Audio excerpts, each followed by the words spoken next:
Somebody call me Diana. Diana. Oh. What's up, my people? It's your boy, Mr. Drew.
This is swanky.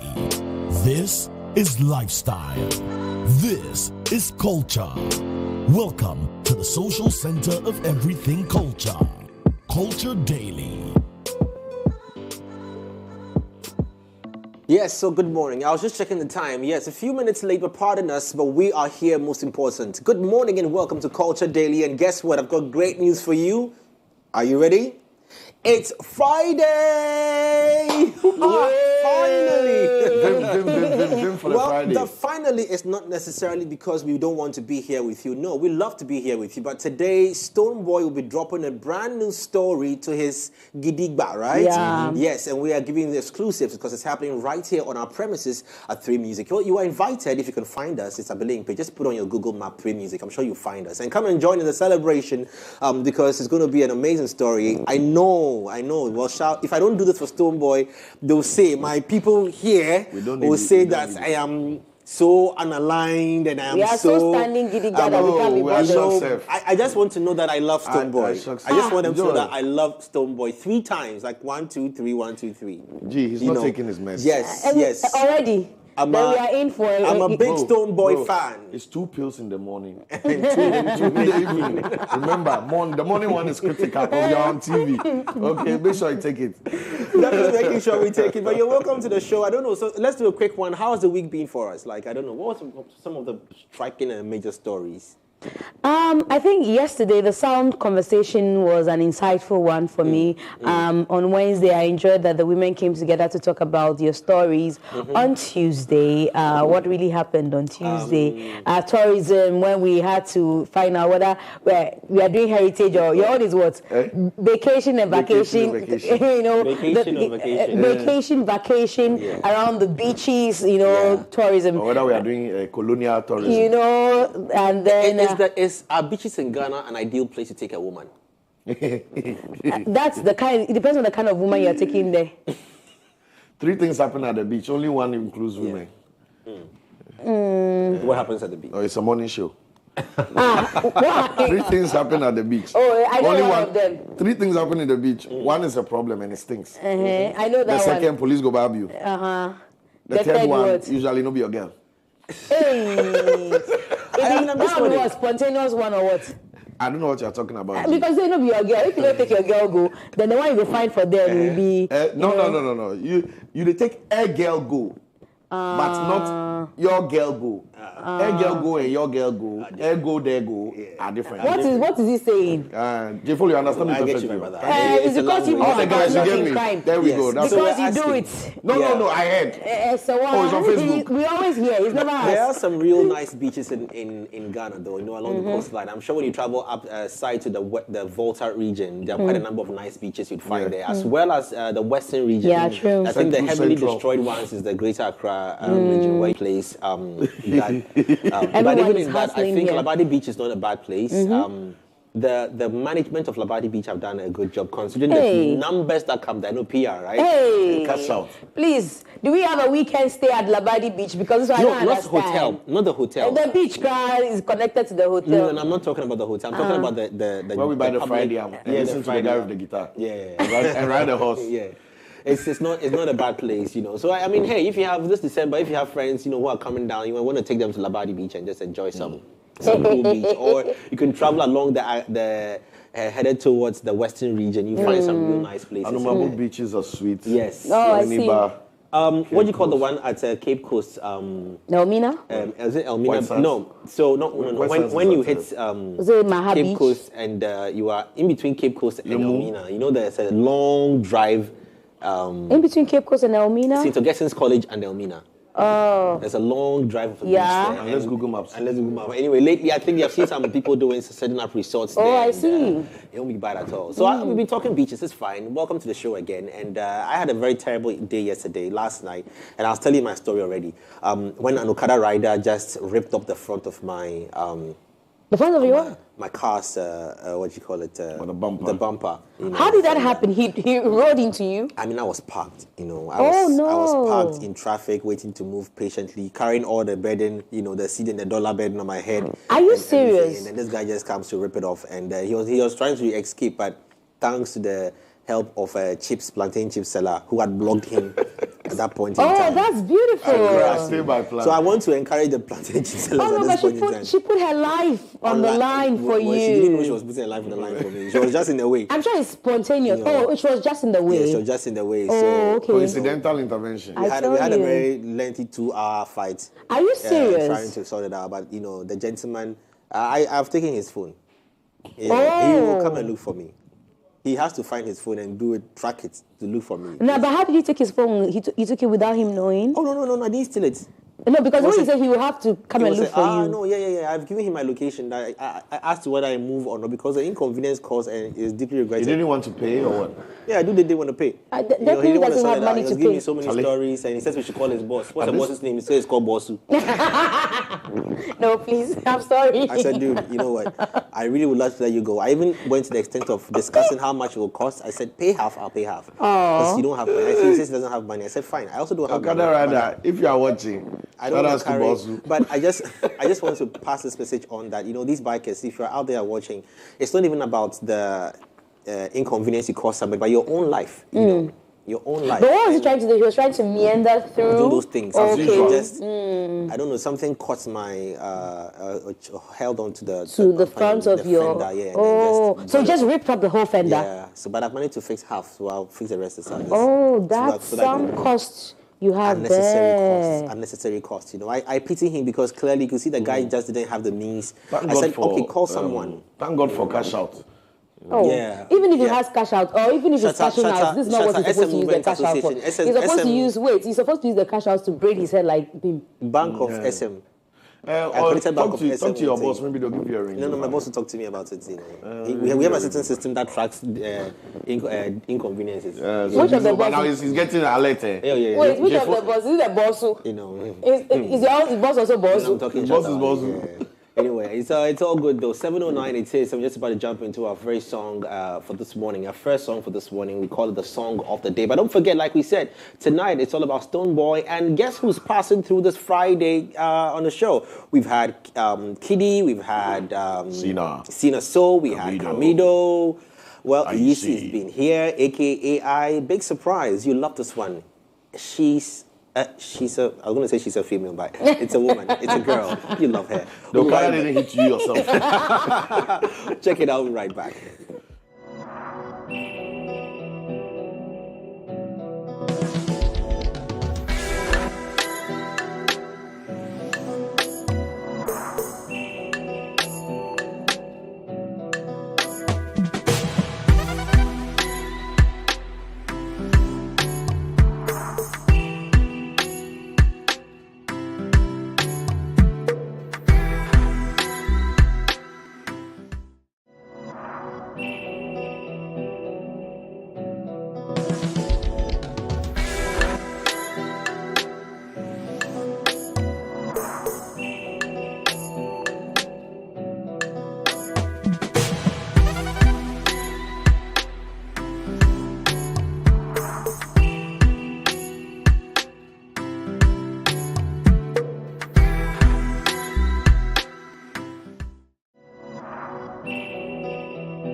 That's why Shatawale doesn't do any of those dance my music songs. You know, we drop the song to the street. The street don't dance. The streets make hot. So when people dance, the street doesnn't dance. Did you ask let me ask you a question. The motor rider who took your bumper home, did you ask him whether it was SM or whether before you know he was one of you? No, the SM law states that thou shall not befriend ourselves in the heat in the public. Is this thing, you know, in the heat of what do you call it? Of the discussion, you cannot present family. My only problem is that after all this SM conversation, where you know cash out, you go pay me because in fact from Monday to Friday, there's no day I don't hear anything about SM. Shatawale, Sis. if I make this guy cash out at least because it's all love, yo. It's all love. When he started the story of Kadar Komoma Bumper, I thought they would send him some car. Oh, the Range Rover, no. The resprayed one or the new one that we are yet to buy. It's all good. Listen, I said some car. Listen. Drop me here. My lorry fare is not going far. Listen, anyway, it's all good. It's fine. No problem. But anyway, this is how well the Buga song did. It did absolutely well. Yeah. I was expecting more numbers. I don't know. Still It's doing. just me. No, I think we'll ask the tech team to update the stats because it's still going places. It's still on TikTok. It's still on. But one of the things we haven't talked about is the fact that Buga is what has paved the way for him to go to the World Cup to perform. That's what he put out there. And you can see the intentional nature of the planning in the song, the masquerade, the crowd. That looks like a World Cup opener. Having those 200 people dancing. Maybe that's what in they the saw. Yeah. You know, remember last time I was telling you strategy?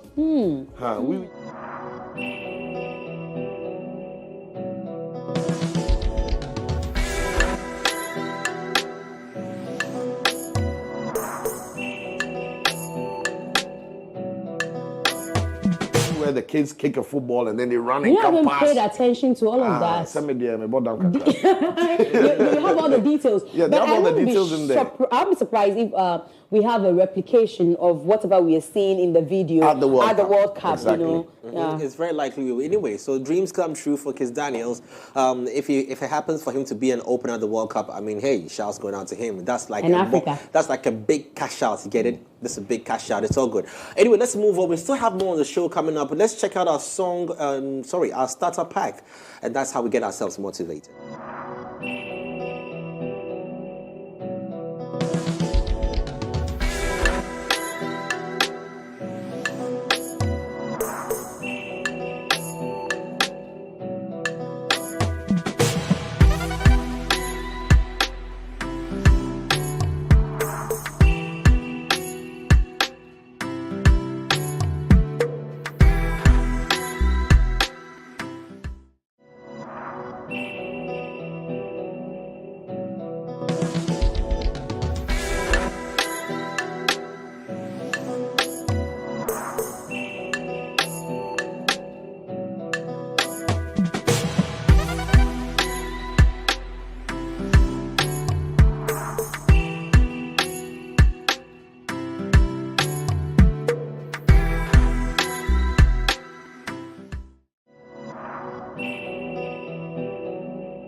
because he puts in the work. Yeah. Yeah. They I think come and that's- they go, but he wouldn't dare. Yeah.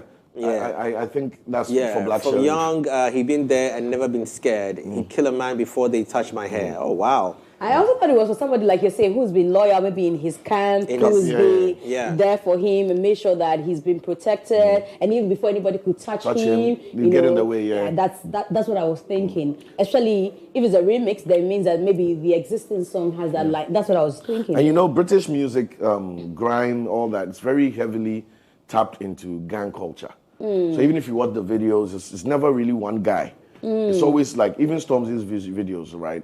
I mean, the song he did with Burna, yes, we are blessed, but it's harder to see sometimes. Forgot the title. It's about knife, blah, blah, blah, and they were trying to, resensitize. So gang culture is a big thing in UK music. So him saying that, having somebody to protect him, they come and they go, and the journey is tough and all that, it's not just necessarily about the music. It's also about being in the industry with all those things around and having somebody kind of make sure that you're always on the Protected, right path to be able to be The successful. knife stabbing culture in the UK is just It's I crazy. told Like, you. it's I always told you, crazy. Yeah. and now. the way guns are to America. That's what I was about to say, Yeah. Just recently What's- I heard that a Ghanaian nurse died, the Yeah, in a hospital stray was, bullet. Yeah. It was a colleague's sister, actually. Oh! Unfortunately, may her soul rest in perfect peace. Yeah, condolences to her. Well, so Wow. as knife is to UK, gun is to the US. What is the gun? Insult. Ah! Go enter the building. Are you serious? Which tribe's insult is? I'm not You're not yet. answering this one. not yet. They I'm not know yet. themselves. I'm not yet. Which no. tribe in I'm not Ghana yet. is Listen, insult is heavy? I don't speak Ghana, well, but somebody insulted me for Ghana before. I almost cried. Hey! Yeah, I think Ghana insults are very like. Gamma shikwa, gamma noni. You know, one thing about the ever insults is that if you don't understand it, you don't like Fuck when that they now, tell you, that. you Fuck that now, that. don't really feel it like I don't understand. But the Ghana one, That alone, the choir is like, are you ready? It means the insult has loaded. Yeah. The insult is loaded now. When it reaches firing time, like, choir, means they remove the safety. When you hear choir, no safety off. man, I think any day will come down to the Ghana. But anyway, that's why you love Ghana. At the end of the day, it's all about the peace and love that we enjoy in here, regardless of all the challenges. Look, other countries have gone crazy. I hear in Germany yesterday, they were protesting the streets because of high inflation. Not to justify ours, no, I'm just saying that even in advanced countries like Germany, with all the facilities they have and everything, because of the global, everything that's happening around the world right now, the crisis. But there are protests loading in Ghana too. Yeah, I mean, no, but our own. We'll go there 1 hour. Our own, if the reporters go there to ask the people, why are you protesting?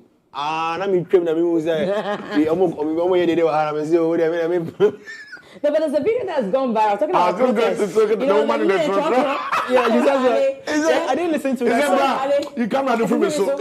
Oh, Charlie. Is that all by interview? No, the V8 and all the G-Wagon, all one top fuel. You can't. Like, well, you can tell that the woman, the front row is so bro, pain. from the bottom of her hat under. Charlie, we are laughing, and the video has gone viral, and we are laughing, but that was somebody's pain. Yeah, truly. I saw the truly. video. But anyway, well, that story wouldn't make it for unpacking, though. But what's making it unpacking this morning? The man who made your boss. Yes. Uh-huh. Yes. Who you've already been talking about. Yes. So you The say creator. the creator of your boss.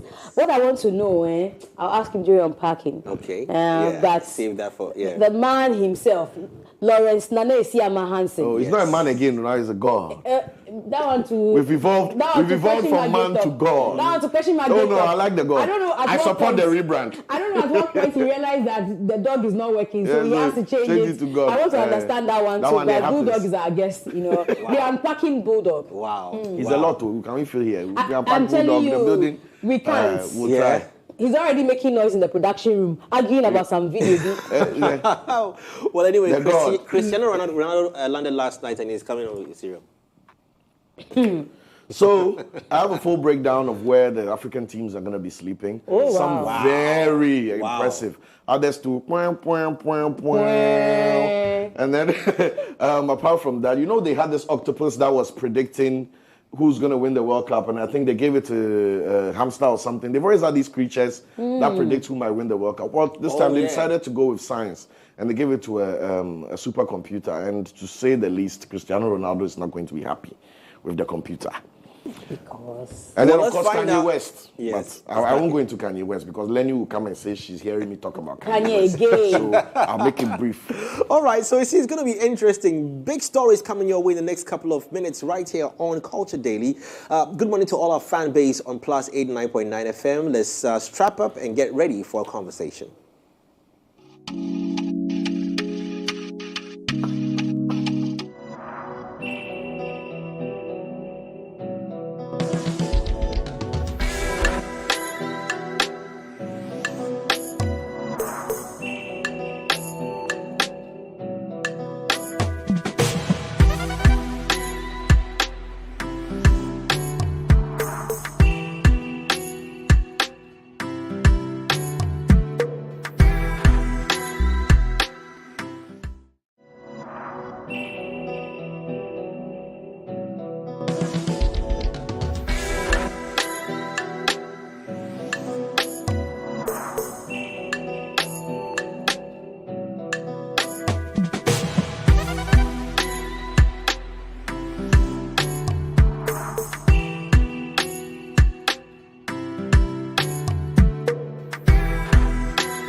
for himself. I beg your pardon. When it comes to artist management here in Ghana, he started with the likes of VIP. He has a tall list. I'm definitely sure he's going to run me through a lot of them because I don't know. When I say he started with VIP, he tend to look at me. He's like, "Hey, Charlie, relax." But I know that for a very long time he managed the man Shatta Wale. Now he has this artist whose music video you just saw, Vanilla, and definitely we're going to have a conversation with Nana Esiama.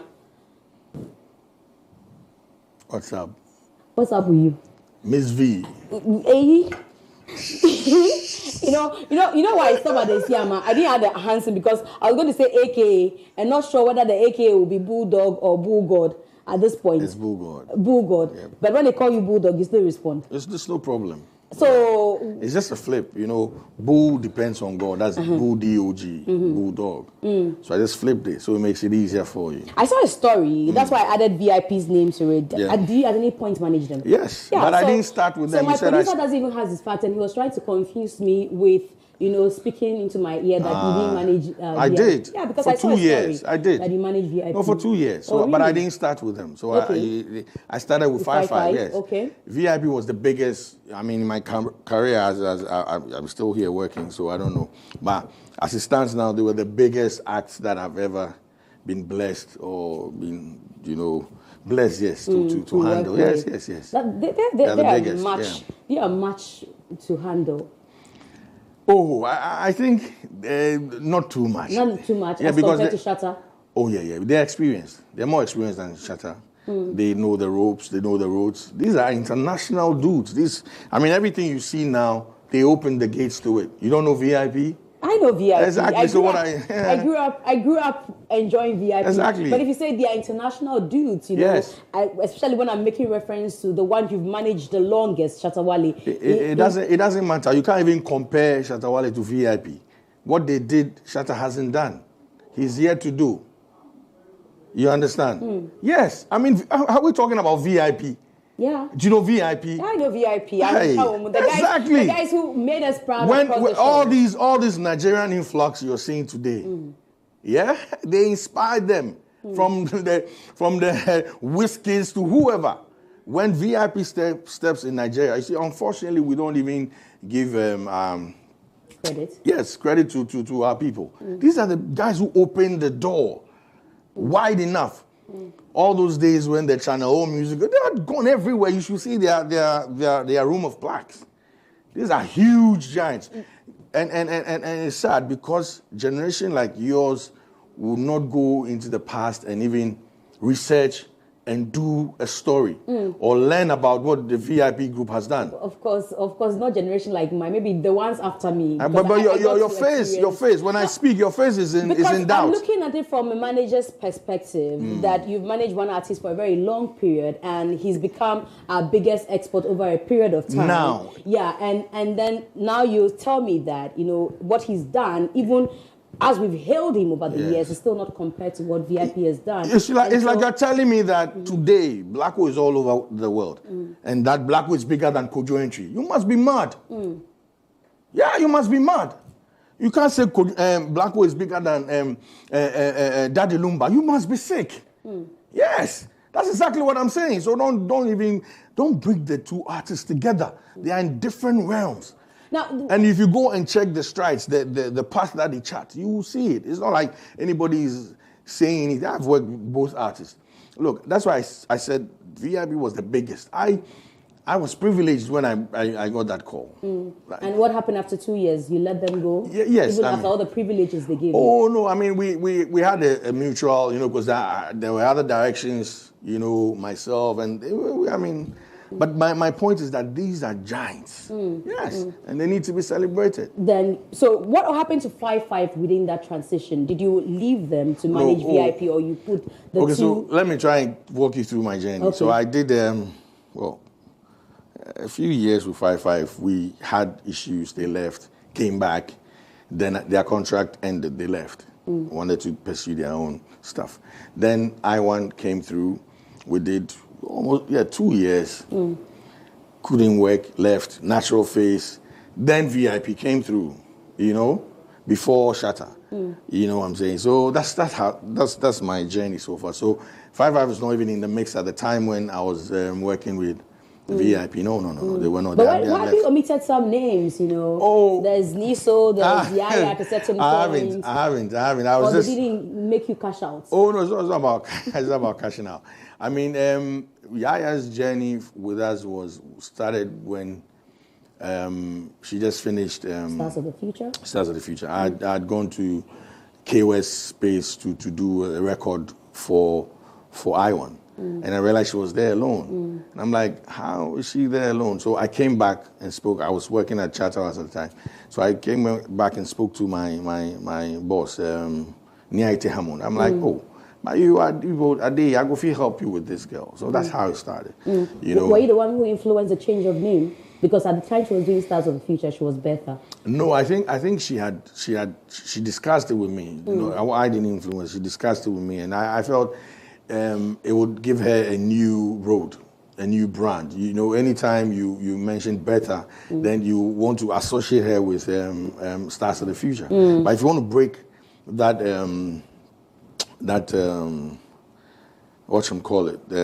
chain, then you want to now hold on, just like we did with Evans. I was going to add that. You know, Black is called Vanilla. Yeah, Vanilla, exactly. You know, because you're on a professional road now. You need a professional moniker to run your journey. Yeah, that's.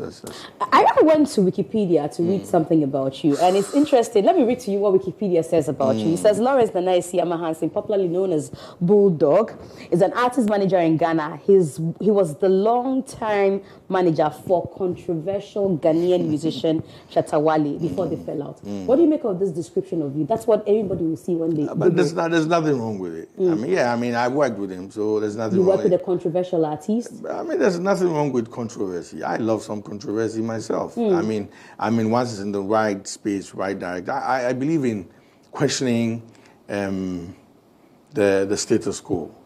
I don't believe we should take hook, line, and sinker everything that is thrown at us.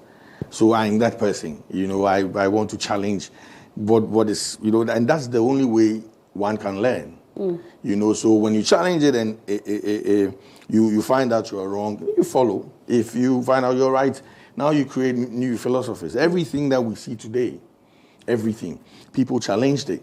I mean, back in the day, you needed a big OV van to transmit something. I mean, today, you know that your Facebook Live can just do it. It started by somebody thinking that, why is this? You know, they started thinking, asking themselves why. You know, the very first computer that was made is bigger than this, your whole office.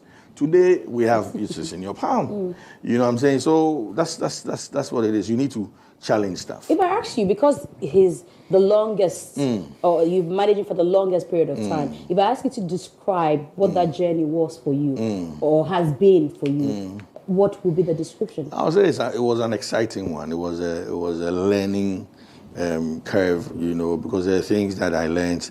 The experiences were different. With every artist, they're different, you know. So there are situations that you had never encountered, you know. So you will encounter those. So it makes you a better person. So for me, yeah, it was a good journey. Good journey. Yep. Because, and I'm going back to this description of your artist. No problem. Because there's a song that I can't remember the words very well, but he says, "Why should anybody blame him for the monster they've created?" You managed him. Did you create a monster? Did I create a monster? I mean. I don't think so. I don't think so. I think what he meant there was the fact that he had no love when he was coming up. Is that true? I won't say that. I mean, coming up, I wasn't there. Okay. It was Bandana at the time. You weren't there in that phase? No. At what point did you show up? When he was transitioning from Bandana to Shatta Wale, I was there. And we showed him all the love we can. You can. I mean, I can mention on top of my head 4 people. Stip is involved. Your Stip here. Siddiq himself. Chris Corney, I brought Julio, Foresight TV, that's Ignis, you know, together. Because then when he came to me, we realized that he didn't have media presence based on issues that he's had with them in the past. Issues that people had gone to tell some of these media people, you know, some crazy stuff. You know, so we realized that we needed to take another route He had done some groundwork himself already on the streets, you know. And hey, we took it to the next level. So, I mean, if he's still saying that now, I don't think he's referring to the time he was transitioning from Bandana to Shatta Wale. I'm sure he was referring to the Bandana days, and that he didn't. I wasn't there, so I can't speak on that. But this song was not released during the Bandana days. This song was released during the Shatta Wale days, and constantly he's talked about the fact that they don't show him love, they don't love him. Again, my point is that he's an artist, so he can always go into 1444 and say anything. But if he's talking about not being showed love now, I don't know. I'll disagree with him because he's being showed love. He's huge. I mean, people like what people like. You understand what I mean? People will not come or not, you know, fall for you or follow you when they don't see that you have people. So that's what I mean by people will not even invest in you if you don't have people. Thank you. So people love what people love. So at this juncture of his career, I mean, he can't say that. It won't be fair for him to say that because everybody else is showing him love. Everybody wants him on their platform. Everybody would open an arm. I'm not sure if Shatta called you today and said, "Oh, Miss G, can I come on your show?" And you say, "Nah, you won't do that, right?" So there's love. There's love. Is it the case that because because you've managed him, you want to understand the kind of personality that artist is before we move on to other things? Is it that he just doesn't like to be criticized, and anybody who says this is not the path you should toe becomes his enemy? Over the period, I'm asking because over the period, you more like sang his praise all through, and all of a sudden, when you began to look at things critically, he begins to feel that you're not supposed to be telling him that. He's now like baring his teeth at you as well. Oh, I mean, he has a right to do whatever he wants to do or say whatever he wants to say. We also have rights to say what we want to say. You know, nobody will gag anybody. It's a democratic dispensation. So we'll have our say at any given time. About whether he doesn't like to be criticized, I don't know. I mean, there are a few times when we're together, there are a few things, or most of the time, things that I say because, hey, I look after you. And that's my job. I'm a professional at my job. You don't know my job better than me because I've had experience. I also don't know your job better than you. You understand? So when we sit to talk about managerial stuff and all that, I'll have my say, obviously. And I'm not sure. I mean, those are indoor talks. So we will come up and agree on what the whole team says, and we push it. So I will not see him as somebody that doesn't want to be criticized because he also criticizes someone.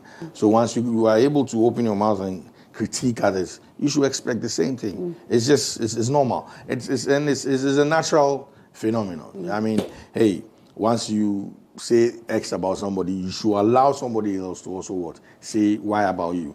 You can go and rant and say all the things you say. They will have their say. Yeah. How do you feel about his response to you saying that he cannot feel the O2, or that he said only Black Sherif? No, actually, it's about the album. That he said album. Yeah, look, hey, hold on. Miss G. No, hold or on. Miss V. Hold on. It's actually about the album. You talking about Black Sherif's album doing well as compared to he and Sarkodie's album because they were not on labels. Yeah. How do you feel about the response he gave? What response? He sided with me. Did he? He did. Watch the no, that's not before the Paul interview. He had already come to respond. Exactly. So then again, you have your answer in there. So when he came to respond and said all he said. So the first response, you don't think it was for you? No, let's just say, okay, it's for me. Let's just say I'll take it. It's for me. So I'm saying that if you, whatever that you said in the first response, then you go and say the same exact thing that I said. So you become victorious. Yeah. So don't you get tired? 5-5 VIP, Shatta Wale. You've been called all sorts of names. That's why I asked you whether you created a monster because you yourself have been called a monster. They say you've almost been rubbish to have no good, but you've worked with very great brands. Don't you get tired? No. You don't want to give up. You don't want to leave the business for those who think they can run it. What did you say? They can run it. Those who think they can run it. Yeah. I mean, I have a company that I'm running, Blue House Entertainment. I have staff. I have a team. When you say so, I should resign like Baba did here. This is my passion. I'm only giving up when I'm dead. I'm giving up when I give up the ghost. I'll be here when I'm 80, doing some new artists who we need to export to the world. That's the goal. You understand what I'm saying? Yes, it doesn't mean I won't delve into other things, because even currently I'm doing other stuff. But my passion is here. So the name calling will not stop nobody. Yeah, I mean, if you call me names, what does that change? My work speaks for myself. I don't even have to defend anything. My work will speak. That's the most important. So whoever is saying, you look at them and they're like, oh, so the guy you're calling names, did he get you here? Was he part of the journey? Wasn't he part of the journey? Then you answer yourself. It's just simple. You know, people listen. People are discerning. People see. People hear. They think through. Don't ever think that when you throw sand into people's eyes, they'll just close it. No, they'll wash it away and see who you are. You understand? So I am not bothered. I mean, yes, not everybody. I don't expect everybody to like me. The way I carry myself is different from how everybody else will carry themselves. So, you know what I'm saying? I don't want everybody to be with me. Because when they are with me, then I'll be dull. There'll be nothing to prove. Is it going to be difficult to replicate the success you made or you had with Shatta Wale, with Vanilla, and also with Papi of 5-5? I mean, you can't even compare these acts. And you can't... What is success? What is success? I mean, everybody has their own direction. You understand? So are we going the Shatta Wale direction? Are we going the VIP direction? Are we going the 5-5 direction? Or we're going the I1 direction? Time will tell. And as time goes on, you give yourself new hurdles to glide over. You understand? So you can't even compare the two. You know, like it's me asking you that as you sit here, are you going to bring the same level of whatever to make sure 3 Music does better than TV3? Or your other platform, it's not even there. You can't compare. This is a different road. But you're expected to, you know, be better than yesterday. What is better? That's in your eyes. In my eyes, I have a book. I have a workbook, and I'm working with it. You understand? Look, who says Vanilla is strong enough, or not even strong enough, than any of the acts that I've worked with? We don't know. Time will tell. Time is the ultimate person that speaks the truth. What are you hoping to do with him? Reach the masses that we can, you know, given the time and space that will be allowed. I could leave this studio and die tomorrow. God forbid, though. Yes, he can be dead this morning, you know, but I just spoke to him, though, before I came. So anything can happen. But I'm saying that with God by our side, we'll push the brand where we can. We can't look. It's just like everybody's trying to look at one space. You know, that's not the way. The sky is too big for everybody. Now, how have you tried, and I'm told I have a few minutes to go, and I have just 2 more questions for you. Have you tried to, you know, tighten your contracts? Because over the period, most of the artists will leave you. It's always a contractual issue. And even at a certain point, Shatta Wale began to make it look as though you're not working with contracts. And over the period, what have you learned with these things? And have you tried to, you know, tighten that part of the engagement? For me, as an individual, as I said, I still don't believe in contracts. But I have a team. I have a lawyer in my team. Jerry Avenogbo is part of my team. With the Vanilla team, and even the Papi team. So they will let them, when you meet them, you ask them about, I don't believe in contracts. I believe in, and when I say I don't believe in contracts, I don't believe in written contracts. I believe that, we need to work together. How long do we want to work? How much are you making? That's a contract, it's verbal. Most of the stuff that I've done is so. We go ahead and do the job. When they come back to say you never said that? That's their, it's on their conscience. Yeah, it's on their conscience. I don't lose anything. All I do is to give. That's the most important thing. Finally, before we go, there's a video that trended yesterday, and because you had managed VIP and talked about the fact that we haven't shown them or given them their flowers, there's a video of Abeku Santana after Chief One said he wanted to feature Miss Bell. He said, old artists or something like that, and that went viral. Do you think, it said former artists, you know, do you think that we tend to downlook, or, you know, or look down, or rather, on these people who have paved the way because you receive mixed reaction? Or it's okay to say somebody's a former artist? You see, I don't know if Miss Bell has retired or has said anything. She just has a Sibolanga or whatever. Thank you. So I don't know whether she's come out to say I've retired. Even you can't even call Reggie Rockstone, who came out publicly and said he had retired.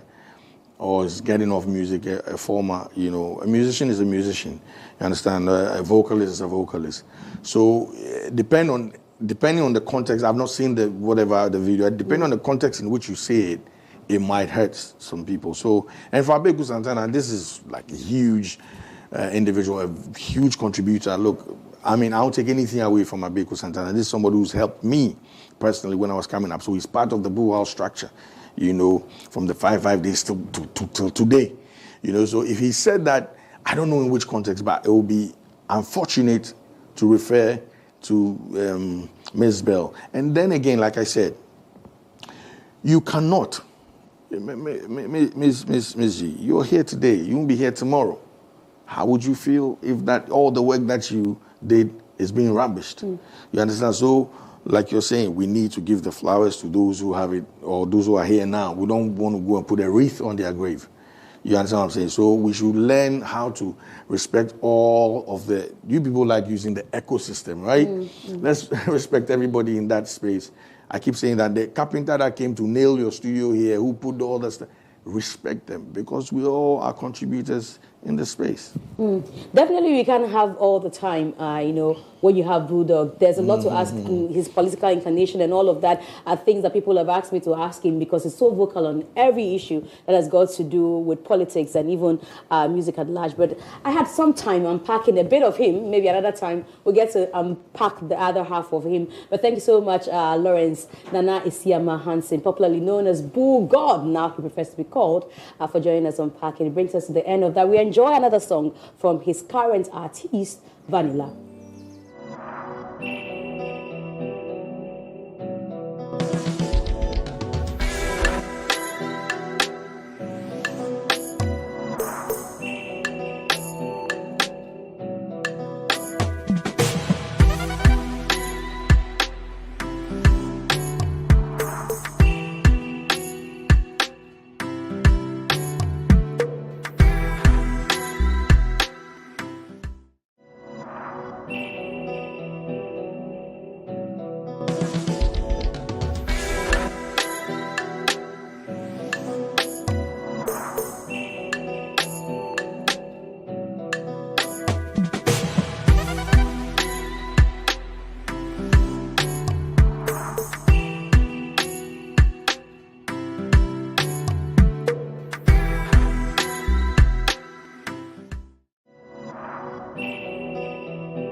What's good, people? It's your boy C-Real, and this is Sports Direct. You're still watching Culture Daily, and that was a very, very nice interview with the man Bull God and Miss G, giving you all the insights to his career and what he thinks about the industry and some artists. Well, I'm bringing you to the other side of our day, the sports world, where we talk about the life and style of our favorite sporting personalities, teams, and all others. Now, we all know that Qatar 2022 is just around the corner.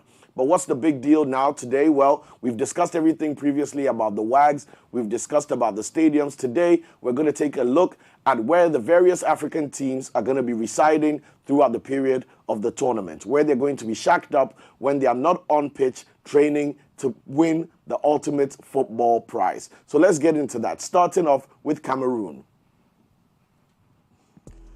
So Cameroon is going to be staying at the Banyan Tree Doha at the La Cigala Musherab. It's a 5-star luxury hotel located in the heart of Musherab within the Doha Oasis project. Now, if you know about the Doha Oasis project, it's actually an island project that's off the mainland. So that means that they're going to be coming in and out. Well, it's one of the most vibrant destinations in the city, and the Banyan Tree Doha offers direct access to department stores, indoor experiential theme parks, and an exclusive cinema multiplex. So you definitely know that Cameroon is going to have their fair share of chilling and enjoyment when they're not on the turf training and competing for the World Cup. So that's Cameroon with your Banyan Tree Doha at La Cigala Musherab. Now, let's move on to Morocco. Now, Morocco is going to be at the Wyndham Doha West Bay. It's also a 5-star luxury hotel, perfectly positioned in the heart of Doha, thriving business and leisure shopping district. With 4 swimming pools and the location close to central Doha, this hotel is going to host the Moroccan team. Now you can see the plush rooms there. If you're listening on plus 899, trust me, this is something you'd like to see and experience. And this is where the Moroccan team is going to be housed while they recoup and try and get their heads in the competitive headspace. Now, moving on to our own boys, the Black Stars. Asamoah Gyan tweeted that indeed he's not ready to be part of the Ghanaian Black Star squad. So that means that we can forget about Baby Jet flying off to Doha. But the Ghanaian team is going to be in the Doubletree by Hilton, also in Doha, specifically in Al Saad. It's also a 5-star hotel in the Al Saad district of Doha, and a walking distance from the metro station, and also close enough to one of Qatar's best football teams, Al Saad. Our players will be staying there to recoup and to get their heads right before we finally bring home one World Cup while I'm alive. Now, moving on to our neighbors, Senegal. Senegal is going to be at the Douali Handball Sports Hall. Now, even though this is a handball sports complex that was built for the Olympics some time back, it's now been refurbed, and it's, if you look at it from the visuals, for those of you listening on radio, it's something made for sportsmen. There's 3 swimming pools, there's an ultra-modern gym, there's your regular hotel facilities, there's a high-end restaurant, there's everything you could want for a sporting audience. And this is definitely why I think that Senegal have a more customized and a more receptive space when it comes to football players, because you don't want them to chill too much and lose sight of the vision. And staying in a sports complex is definitely going to keep them reminded of why they are there and what is at stake. Now, moving on to my last team from Africa and where they're going to be staying, we move on to Tunisia. Tunisia is going to be at Wyndham Grand Doha West Bay Beach. They are going straight to the beach. Also a 5-star hotel located in Qatar's financial district. Now, this hotel is one of the most plush I've listed. Supreme comfort, well-designed spaces, both business and leisure travels alike, and the sophisticated guest rooms and suites offer major skyline views of the city. Now, to even add to that, the 278-room hotel will be home to the Tunisian national side during the entire tournament. There's a huge gym, there's spas with jacuzzi, steam rooms, saunas, and outdoor pools. Now, this is definitely luxury and sports welfare at its finest. Everybody has made noise about Qatar and what the stadiums are going to be like and the rules that are going to be stringent, where the wives and girlfriends are going to stay. But now we've had a glimpse into where the stars, the football players themselves, are going to stay when it's time to cool down. And we definitely look forward to bringing you when the non-African teams are going to be staying. We're going to want to see where Brazil will stay, where Argentina, where Germany, where they're all going to stay. Moving on to my next story, right? We're still in the World Cup season. World Cup fever is just a couple of weeks away. But guess what? We've had an octopus predict the World Cup outcome, amongst other things. Well, this time they decided to move on with something a bit more tangible and with measurable metrics. A super intelligent computer, right, decided to take on the task after being programmed and letting the AI loose to figure out, based on sports analytics over the last year, who might win the World Cup. Now, the fun fact about this is that the sports analytics are not just taken from the games that we are watching on TV. No. Those of you who are avid gamers like me, you know that whether you're playing FIFA on Xbox, PS5, or on PC, you have the option to send your diagnostics and gameplay data to the main server. Well, this data is not just used anyhow. This data actually goes into the same computer where every possible scenario from online gamers is added on to the actual game footage and game data that is got by FIFA, and the most accurate form of predictions are made. So if you've played FIFA in the last year online, your data is somewhere in there and contributes to the shocking surprise I'm about to give you. First of all, the man Cristiano Ronaldo is not going to make it, according to this supercomputer, because Portugal is not going to win the World Cup. But the man Lionel Messi is going to end his career possibly with a World Cup under his belt, because Argentina have been selected by this supercomputer as the possible winners of the World Cup. Now, I don't know what this is going to do to bets. I don't know this is what is going to do to betting companies, what is going to do to the psyche of the other teams who were not named, because if one of the most powerful computers in the world has taken all the sports data around football in the last year and says that within 85% accuracy that Lionel Messi and Argentina are going to take the World Cup, what do you think is going to run through the Black Stars' mind when they kick off Ghana versus Argentina? What do you think is going to happen psychologically? So sometimes these predictions are good. When it was an octopus, I guess we could all live with it because we thought it was ridiculous. But now we know how accurate Google Maps is. We know how accurate Siri is. We know what Shazam, Spotify, and all that can do with AI. So if AI has taken on to predicting football matches and something as big as the World Cup, we all stand to be surprised if this doesn't come through. Now, moving to my last story, and again, Lenny is going to have a field day with this. I'm going to talk about the man of the moment, Ye, who has also distanced himself from Kanye West. Well, he is in the news again for an even sadder issue, right? Now, you know his Donda Academy, which has about 100, 150 students. Well, unfortunately, due to his anti-Semitic comments and all the brands pulling out and funding and issues like that, Kanye West Donda Academy had to shut down impromptu for this year. Now, Kanye lost 200 billion, 144 in Adidas, and then his other endorsements that fell through, bringing him down to only 400 million net worth. That means that his estate alone, his home, dealing with his kids, dealing with his wife, his former wife's home, all that kind of situations around him is not going to allow him to be able to run institutions like the Donda Institution. And the partnerships that the Donda Academy has have also fallen through. The Donda Academy was taken out of the All-Stars basketball tournament because of the adverse effects of Kanye West's comments and his entire behavior over the last week. Now, Donda Academy didn't just shut down cold turkey. They put out a statement, which I'm going to read to you. This statement was addressed to the parents. Let's get into that. Let me make that presentation. The Donda Academy to the families. We hope this email finds you well. First, we would like to express our gratitude to the community of families and scholars that Donda Academy brought together. However, at the discretion of our founder, the Donda Academy will close for the remainder of the 2022-2023 school year, effective immediately. Thursday, October 27, there is no school tomorrow. Our leadership team will be working diligently to assist all families during the transition, ensuring that every scholar has what they need to succeed in their next community in a prompt and gracious manner. Now, this letter goes on to thank the parents and also conclude that definitely the Donda Academy intends to come back September 2023 as they are putting things in order to ensure that this kind of mess doesn't happen again. So there you have it, people. From where our superstars going to stay to what the supercomputer is going to tell us about the match. Now, I've even lost Vin for Black Stars. Well, who knows how it's going to go. As for Kanye, at this point, I think the less said, the better. But that's all for me. It's the name Serial, and this has been Sports Direct. You're still watching Culture Daily. Beautiful Friday. Let me throw it back to Jay and Miss G. Let's take it away, guys. Well, thank you very much, Serial, giving us updates for this week on sports. He's back again on Monday. But anyway, our conversation doesn't end there. Ladies and gentlemen, guess what? One of your favorite female artists will be performing live this morning here in our studios. But let me say thanks to Bull God. Yes, Bull God. A great conversation he had over there. Very experienced when it comes into the world of, artist punditry as well as music punditry as well as artist management, if I can. Very well versed in there. And anyway, you want to catch back the playback of this interview again with Miss G, just jump on our socials on YouTube. You just definitely see it there. It's 3 Music. Coming up next, Lenny's got some more info for us on,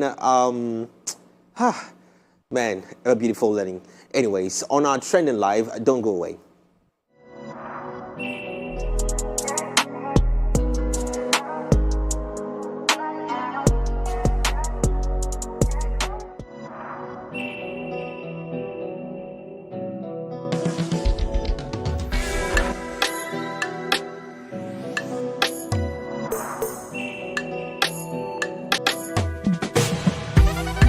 And before you send the money, talk with someone you trust, because in that way you get to, tap other minds and get to know that, oh, wait, is this always the case? Because what happens is when these people reach out to you like that, you're in a hurry, you're in so much of a rush to, please them or make them happy that sometimes you don't think about it twice. But yeah, do talk to somebody as well. Do some research. Search online if these celebrities have been talking about scam over the years. Do the same when it has to do with any charity or cause they are talking about or are supporting, and also learn more about the charities. Okay, so you can go on their pages. If they reach out to you and say, oh, there's this charity that I want you to send money to, go to the actual celebrities page. Like I said, most of the time you'd have the blue tick, which will confirm to you that that is that particular celebrity. And find out, go through the page, take the time to go through the page to find out, is this really that celebrity? Okay. Thirdly, another thing you can do, never send money or give cards or prepaid cards to someone you don't know or haven't met, even if it is the celebrity. Again, it ties into my second point where you have to do your checks, and as much as possible, do not, be in a haze. Now, the last point is, if you've sent money to a scammer in the name of sending money to a celebrity, what you can do is to contact the company that you use to send money. Now, there are so many other companies. That's why I'm not just benching it on bank or with money transaction, portals, right? So there are so many others like SendWave and all of that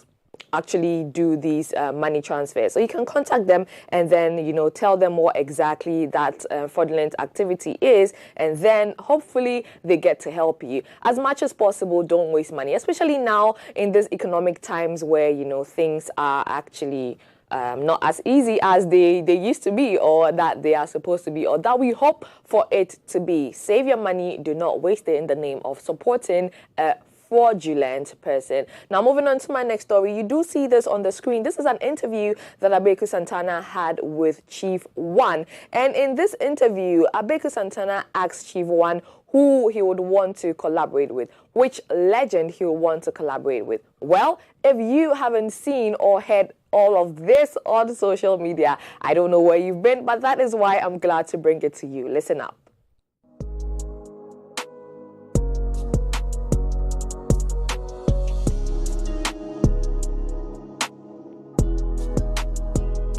Any artist that you want to feature or do collaboration with? For now, I think it's Miss Bell. Huh? Miss Bell. I want to feature Miss Bell. That's all. Miss Bell? Yeah. Former artist Miss Bell? Yeah. She's a former artist. Yeah, but she did great. We have to learn how to celebrate people. She don't have to go before you started saying that. Oh, yeah. Okay, so Chief One's answer to Abeku's question of who he wants to collab with was Miss Bill, and then the next thing Abeku says is, former artist Miss Bill. Now, this didn't go down well with so many people, and of course, including Miss Bill herself, because having to, refer to her as a former artist, one thing I know is once you are something, you are always that thing, right? Even though the person is not active in that particular circle anymore. So once the person is an actor, once they've done something before, they are always actors. Unless the person comes to say, okay, I don't want to be referred to this anymore. I don't want to be called this anymore. But of course, as expected, Miss Bell came for a rebuttal, and she came really, really hard in this video.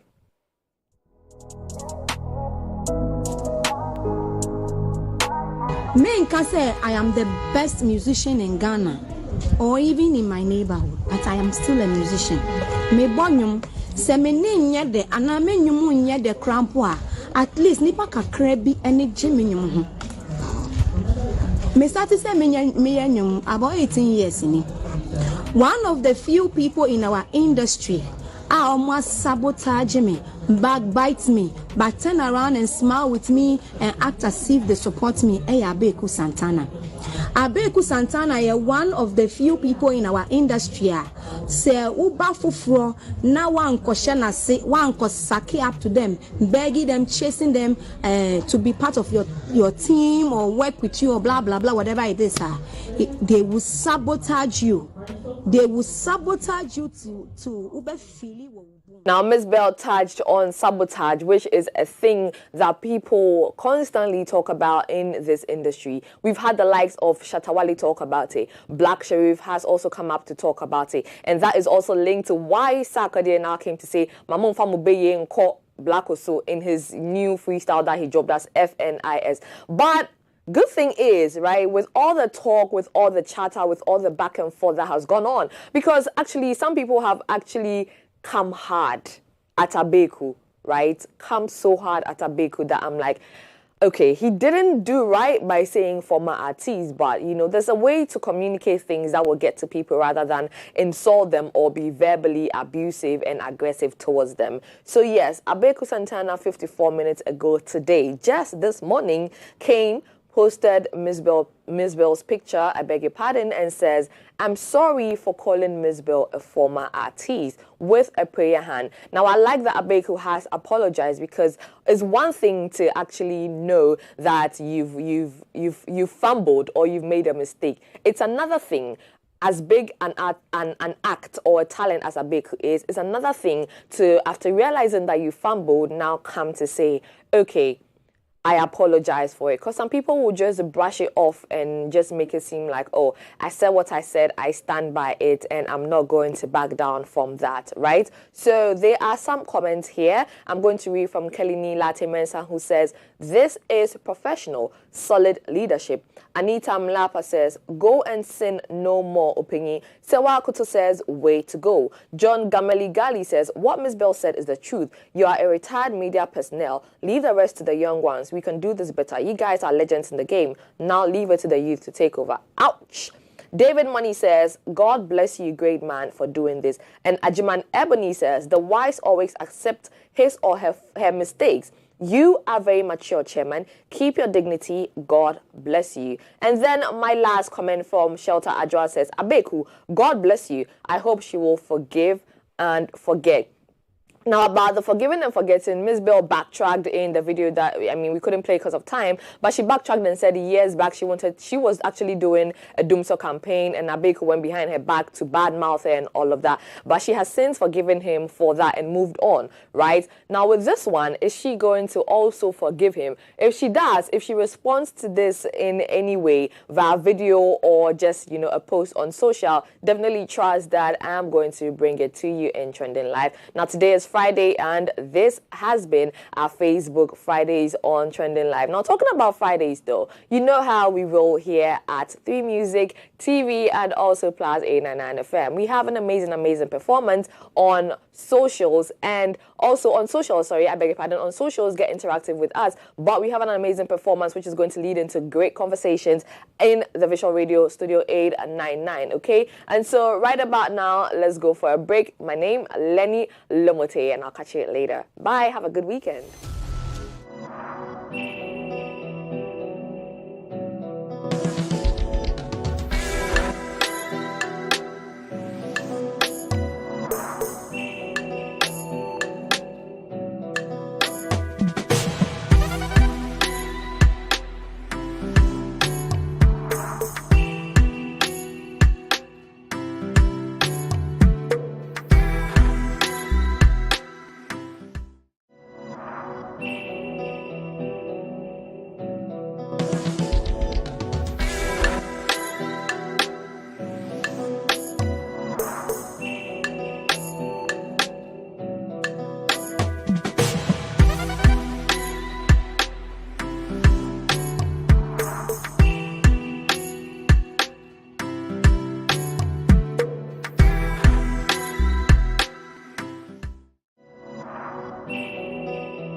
And yes, you're still watching 3 Music TV. If you're live on Plus 89.9 FM, let me say good morning, go down to you as well. Hey, show us some love. Let's hear from you on our social media.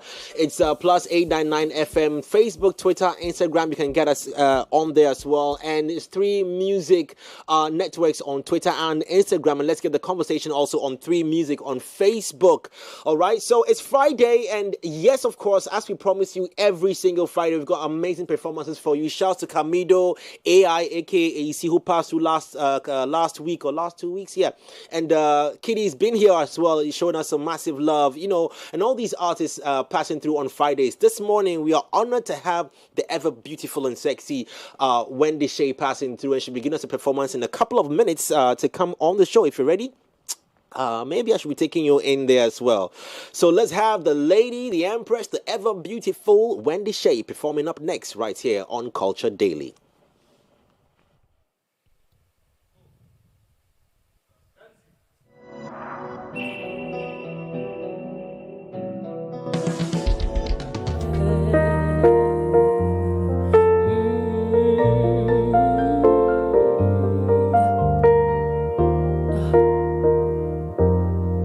Before the morning comes and the sun comes down, I've been missing you. Before the morning comes and the sun comes down, I've been missing you. Yeah, yeah. Branadea sao. Yeah, yeah, yeah, yeah. Sure you know about this year's Valentine, but I'm in the one deal. There's an saying quarantine. You should show me who. It's your net time up for me. I'm a afraid you're my mother. I know my balance here.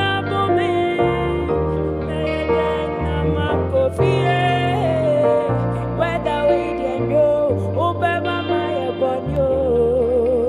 Yeah, yeah, yeah.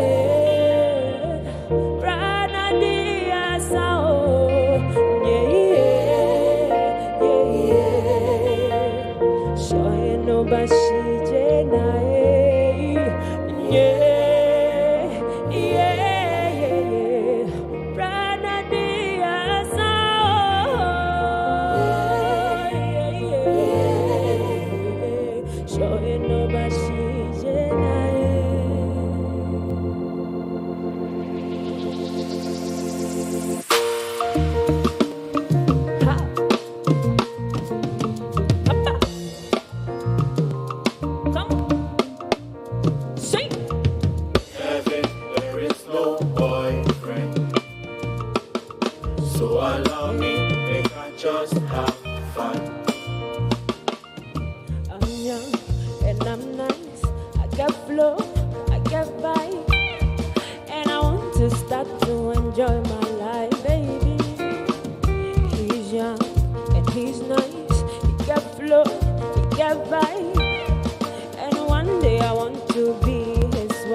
Just have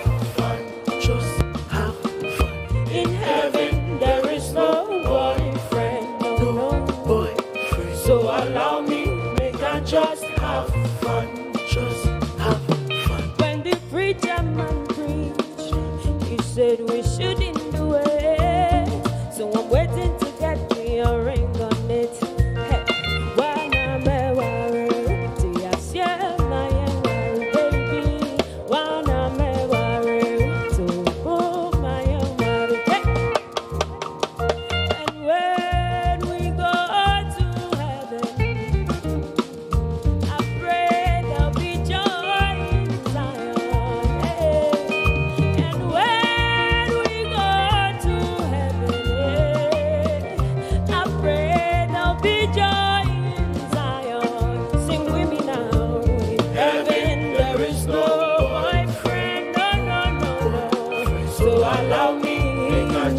have fun. Just have fun. In heaven there is no boyfriend, no. So allow me, make I just have fun. Just have fun. So allow me, make I just have fun. Just have fun. So allow me, make I just have fun. Yeah.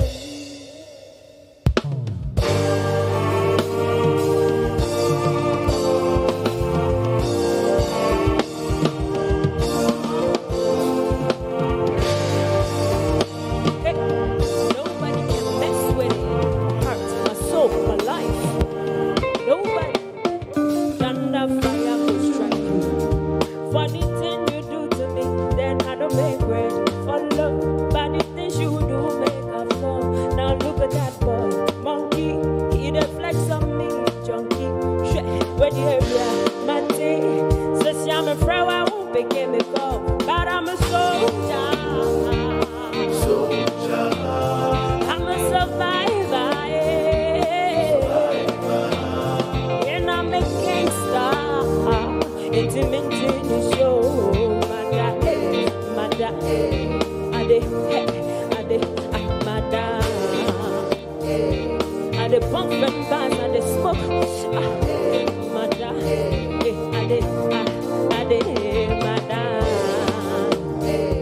ade pump and bass.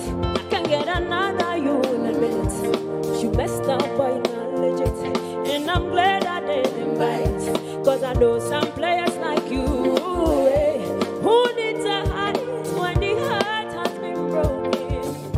What else can I say when every word has been spoken? Eh?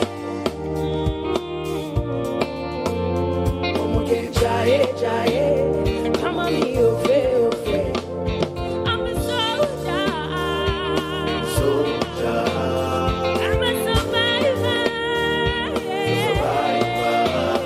And I'm a gangster. Intimating is so madam. And the pump and bass, madam. Jimmy Kusha, madam. And the pump and bass and the smoke, my boy. Mr. Mitchell, Kusha, mado.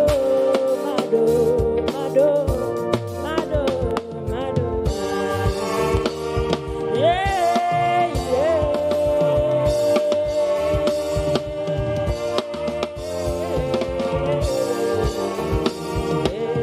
You've done it again.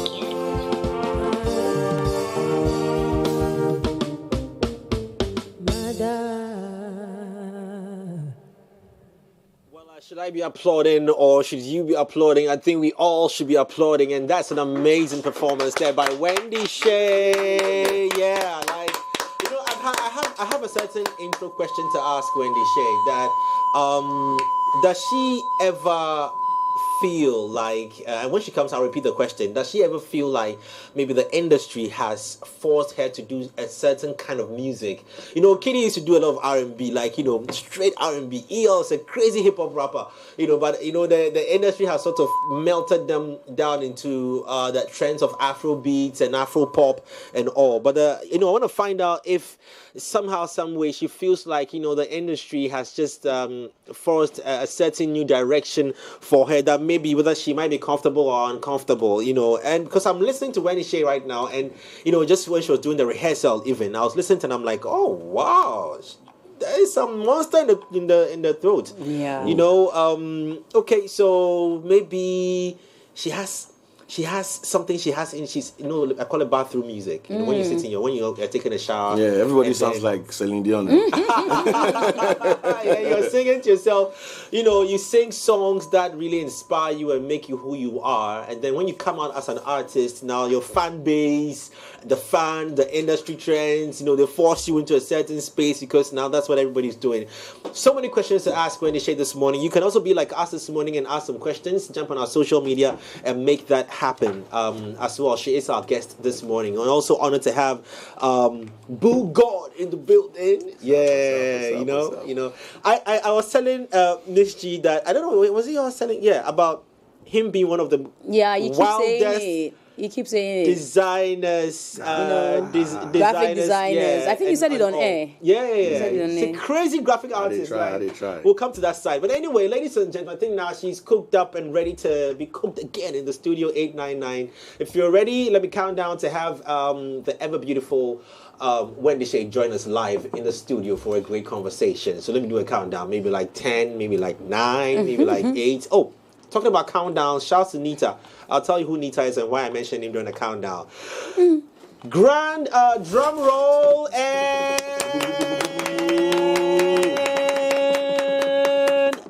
there she is. You know, it's paining me that we have to cut half of you. We should do it standing there. Keep standing. Keep standing. But the biggest beneficiary is Bull, eh? That's my daughter. That's the daughter. We started early. Family. They say when a girl doesn't want a guy to hit her, he call it daddy. Oh, bro. If they hit you with that bro message, bro, they buy you real estate for friend zone. They buy you nice apartment for friend zone. That your keep it that, bro. You know, I literally fought a girl on that thing on WhatsApp. Chat. She was like, "Uncle, I said, stop calling me. I'm not. I've got interest. No, not interest. Like even I didn't even want it. Stop giving me that uncle type. I'm not uncle. Your You call me ancestor. Jay. No, your And then ancestor Jay. some dude to do boss. Cutting off all possible. Boss is nice. Not bad. You're lucky they've not chiefed you. When they chief you there, then now you are gone. You for bring money. Yeah. Hey, Charlie, I know, chief comes with responsibility. Charlie, Chief, but why do please, girls can do I that? call? Why do girls do that? Like you know, sometimes when It's an antivirus. They do it's not every software that you have to load. It's antivirus. Crazy antivirus.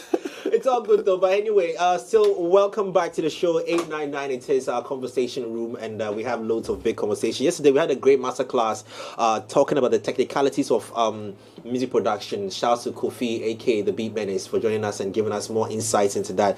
If you want to catch that playback of that interview, jump onto our social media, especially on YouTube, and you find it all there as well. I saw your posts, shouting out Kofi as well. Yeah. But anyway, Kofi's in the past. Present is Wendy. Wendy, welcome to the studio. Thank you very much. Yeah, how you doing? I'm doing amazing. Wow. Yes. I was going to ask, let me throw the question I was going to ask again, that do you ever feel, I'm listening to you doing the rehearsals, do you ever feel that we've boxed you into a creative space, because, like I was giving an example, Kitty does a lot of R&B, but now he has to do Afrobeat because there's a demand for what that side. But Kitty sings amazing R&B. I've heard some of his R&B pieces, and I'm like, whoa, all right, Joe Thomas in the building. Do you ever feel like we have boxed you into a place? I say bathroom music. When you sing in your bathroom, you sing for yourself. No, I think I am actually very fortunate. I'm also a soul R&B artist, more soul artist, and I get to, fuse that into the Afrobeat. And so I think I'm really doing me. You know what I'm saying? I'm not really missing. What was the Wendy Shay story? I mean the Wendy Shay before the blow up here in Ghana. Like, I just want to have a background to you. Okay, so I grew up in Germany. Yeah. And could I have you just raise the mic? Maybe God, if you go for help, Daddy. Is this Daddy, help your daughter. Is this cool? Is this cool? Or do I have a bit to more? I think I should just Daddy can. Daddy okay, can. yes. Yeah. Okay. Daddy. All right, I think this is cool. So yes, I spent most of my years over there, and I went to the music school. What did you study? Actually, I studied singing. Oh wow! How to better my as a singing course techniques. in school. As in music school. Yeah, no. Yeah, I mean, went to the music school. You went to a music school. Yes. Oh wow. Yes, at the age of 14. 14. Yes. So I started playing guitar and piano, but then it was too much at the time, so I had to stop some classes. So I focused more on the singing techniques and wow. Yeah, and a little bit of guitar. So it's like you identified where you wanted to be at a very early age. Yeah, very early, very, very early. Exactly. This is just something, small, brief about me. So I think people know my name. I'm Wendy Esiama Ado. That's his fine daddy. I have four. I'm the first child of 4 siblings, and I lost my dad at the age of 2. Yeah. And it's been Okay, my I think mom. I'm still having from my production room that still they can't low? hear you. Yeah, it's still low. So Okay, I maybe think maybe I have to Cyril, hold it like this. brother, can you please? I beg you. I think this is it cool like this? Why is Jay trying to buy me real estate? Brother zone, I beg you. In the brother zone. Brother, we already have father here. You can take the bro. So like you want me to call you all the a boyfriend? Don't need to call me, man. Is it cool like this now? Yeah. Is it cool like this? better. Okay. Yeah. So yes, I'm the first child of 4 siblings. Like I said, I lost my dad at the age of 2. And it's just been me and my mom and my other siblings. And Girls or boys? 2 girls, 2 boys. Right. It's quite a set. Yes, I know, right? Yes, and we all grew up over there in Germany. I went to school over there, and then at the age of 14, I started my music school thing. So I went to the music school, focused more on bettering my singing skills, as in how to sing for a long time without not getting tired, all those kind of things, and learned a little bit of piano and guitar over there. Does family, what do they say about you now? You know, watching a young girl who started off music school and now she's doing. What does family, what are some of the things they say to you now? Proud, very proud. I mean, we all didn't really see this coming, that I was going to be this big. Yeah. I kind of felt that one day I would love to be a musician or I love to be a singer. But I mean, a lot of people have dreams, but some don't come to pass. So to actually have my dream come to pass is something I'm always grateful for, and which they are too, especially my mom. And it is what it is. We are grateful. Everybody will come to Wendy and ask music questions. I want to, since you've raised, family, just getting to know you off the camera and off the socials. What kind of family do you have? And the relationship between you and your siblings. For me, like this, I'm crazy with me and my big brothers. We all like, G's. We actually really understand each other. My sister and I, we actually come from the same father, and we were born here before my mom took us to Germany. So we kind of have this, this. So you and your sister are really close. I'll say I'm close with all of them. With all of them. Who do you share the most secrets with? I'm very personal, personal and private. I wouldn't say share secrets, but then I share a lot of memories with. I would say with my sister and the guy who comes after my. So we have Wendy, we have Joycelyn, we have Andrew, and we have Elliot. I mean, Elliot is the youngest, so obviously. How old is he? Like what? 12? He's no. I mean, right now he's a big boy. He's 15 now. Oh yeah, 15. Yes, exactly. Andrew is 19 and Joycelyn is 23. Yeah. You still play big sister to him? Of course, I'm always going to spoiling him, big sister, or stressing him, big sister. No. Obviously, sometimes I surprise him with some gift, and he's like, "Wendy, really? This is too much." I'm like, "Boy, shut up. Just take it." Yeah. That for boys to give up when it's time for you to go off, to leave them completely. That's when the boys cash out. Like, you want my big sister? No problem. Here's the invoice. It's actually when you actually have exited. Like maybe say she's like now she's Wendy, maybe she gets married and all of that. Then the boys will cash out, because that one your husband will give them. Yeah. You self will give them. Yeah. So then that one every time if you don't give crack, Kunta will give. So you guys are giving Elliot advice. Elliot is by now checking who is bro, who is not bro. Both of them. Andrew and Elliot. They're giving them advice. I feel like Bulldog has been paying a lot of money out. Daddy has been doing when he's crying about this, like we don't know. You paid a lot of money out. I mean, it's small, no be plenty. My in-laws are lenient, Yeah. They know they meow you too much. No, they my brothers. So they understand. They know the code. What do you make of Wendy Shay as an artist? Your general, opinion on her. I sit here and say I'm very proud, because I saw the journey, and Bullet has been like my junior brother for a minute now. He's done very well with her, and it's not easy to do the female thing, you know. I've said on record I can't do that, you know. But I mean, Bullet. What makes it difficult managing a female artist? Oh, you want him to go to this thing? Yeah, I just want to ask him. And but you know Jay's mentor already. He's going to say, you know Jay's mentor, so chaos is his home. You know, there's a lot. The women are a package. You understand? You can easily throw a singlet at a man and say, Charlie Mukugo. You know, but the woman has to look. You know what I'm saying? And people think, and I keep saying this all the time, people think women are actually the weak species. They're actually the strongest than the men, you know. So if you're not very strong, you know, you might fall into their web, you know. Yeah, and for me, I've always said that you need double discipline, you know. As a man managing a female double, artist. or triple. I mean, you saw her curves, you saw how she looks like, you know. And I mean, so you're on the road with her. I didn't see her. I don't know what when she gets up again, she's going. You there, watch her. You said we should do the interview standing. I'm watching the camera. You this guy. You said we should do the interview standing. Yeah. Then the mic. Is it technical problem? You know, I saw a video of this American presenter. He does Family Feud. Steve Harvey? Yes. Yeah, he said he doesn't have female friends, right?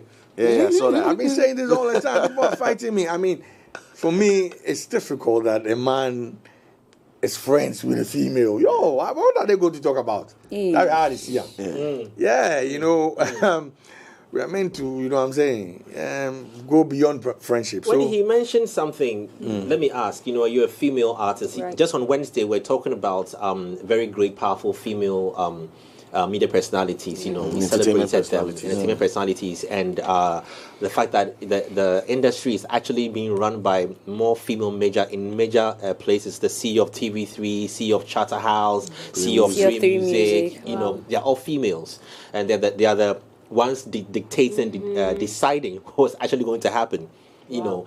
Do you feel, for want of a better expression, sexualized as a female artist, where people look at you because he raised something, you know, like look at curves, and do you feel people look beyond the talent and sometimes focus too hard on the you know, on the appearance, the aesthetics? Yeah, they see. You know, I think even to sign a female artist, most of the talent managers as a female, first of all, after the talent, look at the physique and looks at how beautiful the woman is, because in order to be able to sell the female, she has to look that beautiful. But I feel like right now the game is changing. People are seeing the talent as well. Actually, they are appreciating the talent of the women. They are seeing that, oh, there is actually beauty. They are beauty with brains. They are beauty with talent. And so I think the narrative is definitely changing. Like you already mentioned, there are women who are making and who are changing the game. And I think it's covering a new niche. Like there is a new part that is being created. Exactly. Do you feel unappreciated sometimes, you know, like with what you can give out, what you put out there, and sometimes people feel, you know, well, it's normal with social media, people always, you know, focusing hard on criticisms and negatives, and you know, and stuff, your tweets, your posts, stuff like that. You know, I am somebody who I like to dwell on positivity, and I know who I am. I am very confident. I am very fearless. And so when I see opinions that do not align with who I think I am, I just, you know, I laugh about it, or I just, you know, push it aside. And that is something that has really helped me to focus. If somebody appreciates me or not, I really don't care. All I do is I'm doing me. If you love me, cool, let's go. If not, whatever. What do you think is Wendy Shay's biggest source of her brand or her fan base, right? There's like you said, there's Wendy Shay based on the visuals, right? Yeah. Then there's Wendy Shay based on the talent. Then there's the persona, like you're saying, what you think and all that. But we all just say Wendy Shay. What do you think out there in the public eye is the defining factor? Do people mess with your brand, or do people interact with your brand because of the persona, because of the way you look, or because of the talent? What do you think, in your perception? In my perception, I think it is all three, because people also know Wendy Shay a lot for her persona. People know I speak my mind. People know I am that confident. And they know I'm strong because of all the things I went through and faced, the challenges I faced in the industry. So people actually admire my resilience, and definitely my talent comes too. They see that they know what I have, or they are beginning to also see what is hidden in me, because I feel like it's a journey, it's a growth matter. People see that, oh, okay, there is so much in her, because obviously my entry in this industry kind of didn't give most of the people out there the chance to actually give me that attention, to see my talent. All they saw was, okay, this person is trying to be like this person. So I feel like now people are seeing, oh, okay, she can actually offer more. So you feel like you're owning your space now? I'll say that they are understanding me now. That is what I'm going to say. Bulldog, what do you think of her entry and how Bullet, the time that Bullet brought her, from somebody who has experience in artist management, I think it wasn't bad. It wasn't. It's just that at the time, if my memory serves me right, she was announced on the Ghana Music Awards stage. Herself and there's another girl, Miss Forsen or something. Yeah. And at the time, I think they were taking a posthumous award for Ebony. When they were announced. No. Oh. No. Bullet was taking his songwriter of the year for but was it the same year that it was the same year. Okay, that's so why it wasn't the same. Yeah, so that's why I'm saying my memory serves me right. So I felt it was cool, but others thought that it was sudden. But hey, whether, and rest in peace, that's my girl as well, Ebony. Whether she was here or she had left at the time, she was still going to be launched. So really, I don't see what I think did not give her an opportunity, or what made in the beginning, what made that struggle was the father and Bullet going back and forth over the daughter. Yeah, that made it look like. Yeah, look like. But she has nothing to do with. She had her own. Whatever it is, and she had her own road she wanted to take. Plus, what's wrong if you're introducing another person in the absence of another? That should, But hey, this is the space that we do. And for me, I'm happy she did not. What's the word? Give up. Yeah, I'm looking for a proper word for that. But she did very well. She stood on her own, and she's here today. Thank you understand? Yeah. So Charlie, just go. Don't listen to anybody. How difficult or how easy or how tough was it? That period when it's like people just didn't want to first let go of our sweet Ebony. People just didn't want to accept anything new. Like there was a lot of anger, but here was a young girl with a dream of just being an artist, right in the middle of the storm, and everybody was attacking you. And if you ask me, what has she done wrong? Like what Bulldog was saying, what did I do wrong? I didn't do anything wrong. Yeah. How did you feel in the midst of that storm? Okay, so in the midst of that storm, I felt like, okay, this is not what I was waiting for. This is not what I was expecting. I flew all the way from Germany to come here to pursue my career and not to, have fight with anyone.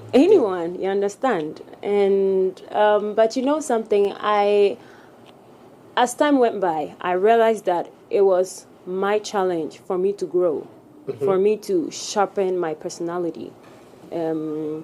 Actually, I count that as joy now, because it has really built me. It has I made you Wendy. It definitely has given me, it has made me Wendy Shay. It has actually made me an inspiration to a lot of young people, both men and women. They say, if Wendy Shay could do this, I can do this too. I get a lot of messages, people telling me how grateful they are for my life. And I feel like God has a way of orchestrating your journey. Exactly, orchestrating your journey and making your journey so glorious that everyone can feed on that glory You understand? So I can imagine. Like, I'm now thinking about it and I'm saying that. You know, Wendy and I have had a moment, so Wendy cannot, the making of Moments, the making of Wendy cannot be complete without a Miss G feature. And, you know, I know he's going to bring that. But what happened? Oh, wait, are you in Ghana? Have you been in this country? Go ask him some question. You know, see, why is he crying more than the bereaved? She's not even behaving the way you are behaving. But we had a moment, and the two of you want to go into it again, eh? Oh no! Oh, you mean me and Bulldog? Bulldog and I always. I remember the question. You remember the question? Yeah. Oh, look at you! It took you a minute. Jay's an old man. It took you a minute, You forgot it was Miss G. Oh. No, he forgot there was a question like that. That's what even happens when you're doing your stuff. We've forgotten there was a moment like that. Now is the music that everybody is talking about, and like you said, God has a way of orchestrating everybody's journey. There's something Bullet said to me at that time. He said, "So Uji would in our time, no, So everybody to go and fix. Okay, please come and fix it because I say bro first. Like, so that we ancestor. You keep buying the real estate Jay there. Foley. He's been on TV since I was a kid. Keep buying the real estate in the bro zone. Okay, so he's helping fix the mic. So for me, I look back and I say, that night, if we want to even go to the story of that night, it's a huge story. But I like the fact that we've transitioned from that moment. Even Wendy and I personally, now we call ourselves besties. Oh, for real? Yeah, yeah, that's what we call ourselves. So people just made us just. Yeah, you hype us for nothing. Just pay for my. Look at you. But I'm looking at what Wendy has become today and what the conversations around you have been. People ask, and I'm asking you here, does she manage her socials herself? Now, the conversations you put on your socials, are they orchestrated just to get a certain response and get, people talking about you? Or it's somebody who's saying, do this? Because we look at the personality Wendy sitting here. We don't look at you as someone who can constantly come and tell us, Ghana, wake up. You are losing out on your Grammy, what. And, she looks so she doesn't come across. The voice on social and the person here is like, it's like two sides of a coin. Yeah. Is it on purpose or are you just more vociferous when you're behind the machine or the phone? Behind the keyboard? Who is louder, Wendy Shea behind the mic or behind the keyboard? I am a person, I have different sides. And every situation, as a bro, every situation, I mean, yeah, I mean, it depends on the mood and the circumstance and the situation that I'm in. That unleashes that the dragon in you. Yeah, exactly. I'll call my alter ego Masha Stone. So that is my alter ego. Sometimes Masha Stone be the one, taking over your Twitter. Yeah, sometimes. We need to get here for an interview one day. And I'm like, and Wendy's like, oh, this girl. Yeah, so sometimes I just say my mind, like I said, and I'm not afraid to speak my mind even right now. I am a very calm person, but then I have this crazy and you're not afraid that people also come for you. Other industry folks feel like this is disrespect to maybe people who have paved the way. A few days ago, I won't mention, somebody was in our studio here, says, why does it look like Ghana doesn't like Wendy? Your video was playing and the guys were testing, even I'm not mentioning names, they know that somebody said that. They said, why does it look like people don't like this girl? She's so talented. Don't you think that side of you has taken over, the concentration on your talent? More like every time we want to talk about Wendy, it's about something she tweeted. It's about something controversial that she's put on socials. Can you give me an example of what I said that disrespected anyone? Because I feel like every time I tweet about the truth. I tweet about reality. You're Ghana's Beyonce. That social media doesn't want to hear the truth. I never said. You said that you're the one going to bring us a Grammy. What's wrong with that? No, wait. And I am bringing it too. Okay. I'm going to track all your old tweets. There's one that you said that, you're the only female that could do something, and it felt like all the other females. I'm going to track that and read it to you. I'll be so It felt happy. like all the other females who preceded you had done nothing. I will never look down upon any female musician. So you're misunderstood? Most of the time. I am, and the truth hurts. People don't want to be confronted. But being misunderstood consistently, does that ever make you introspect and say, wait a minute, is it me? Because, I want to branch off into another question, right? But it's like, the more you talk on socials, for some reason, the more people get pissed about you talking on socials. But then there's also half of your following where there's a lot of love on your socials. I'm not making it look like it's a dark place where it's just controversy. No, there's a lot of love and positivity on your socials. But for some reason, the ones that make the mileage are the once in a while ones that people know they barb well. Then it becomes a wildfire. That is the first part of the question, is that do you think that it might be you to an extent? And then the second part is that dealing with like maturity and mental health and being balanced and all that, coming off Ebony issues and all the comparisons at the beginning and all the stress, who is Wendy Shea. It's like there's always one fight or another, and then you have to deliver. I know what it's like to be an artist and have to deliver creative content all the time.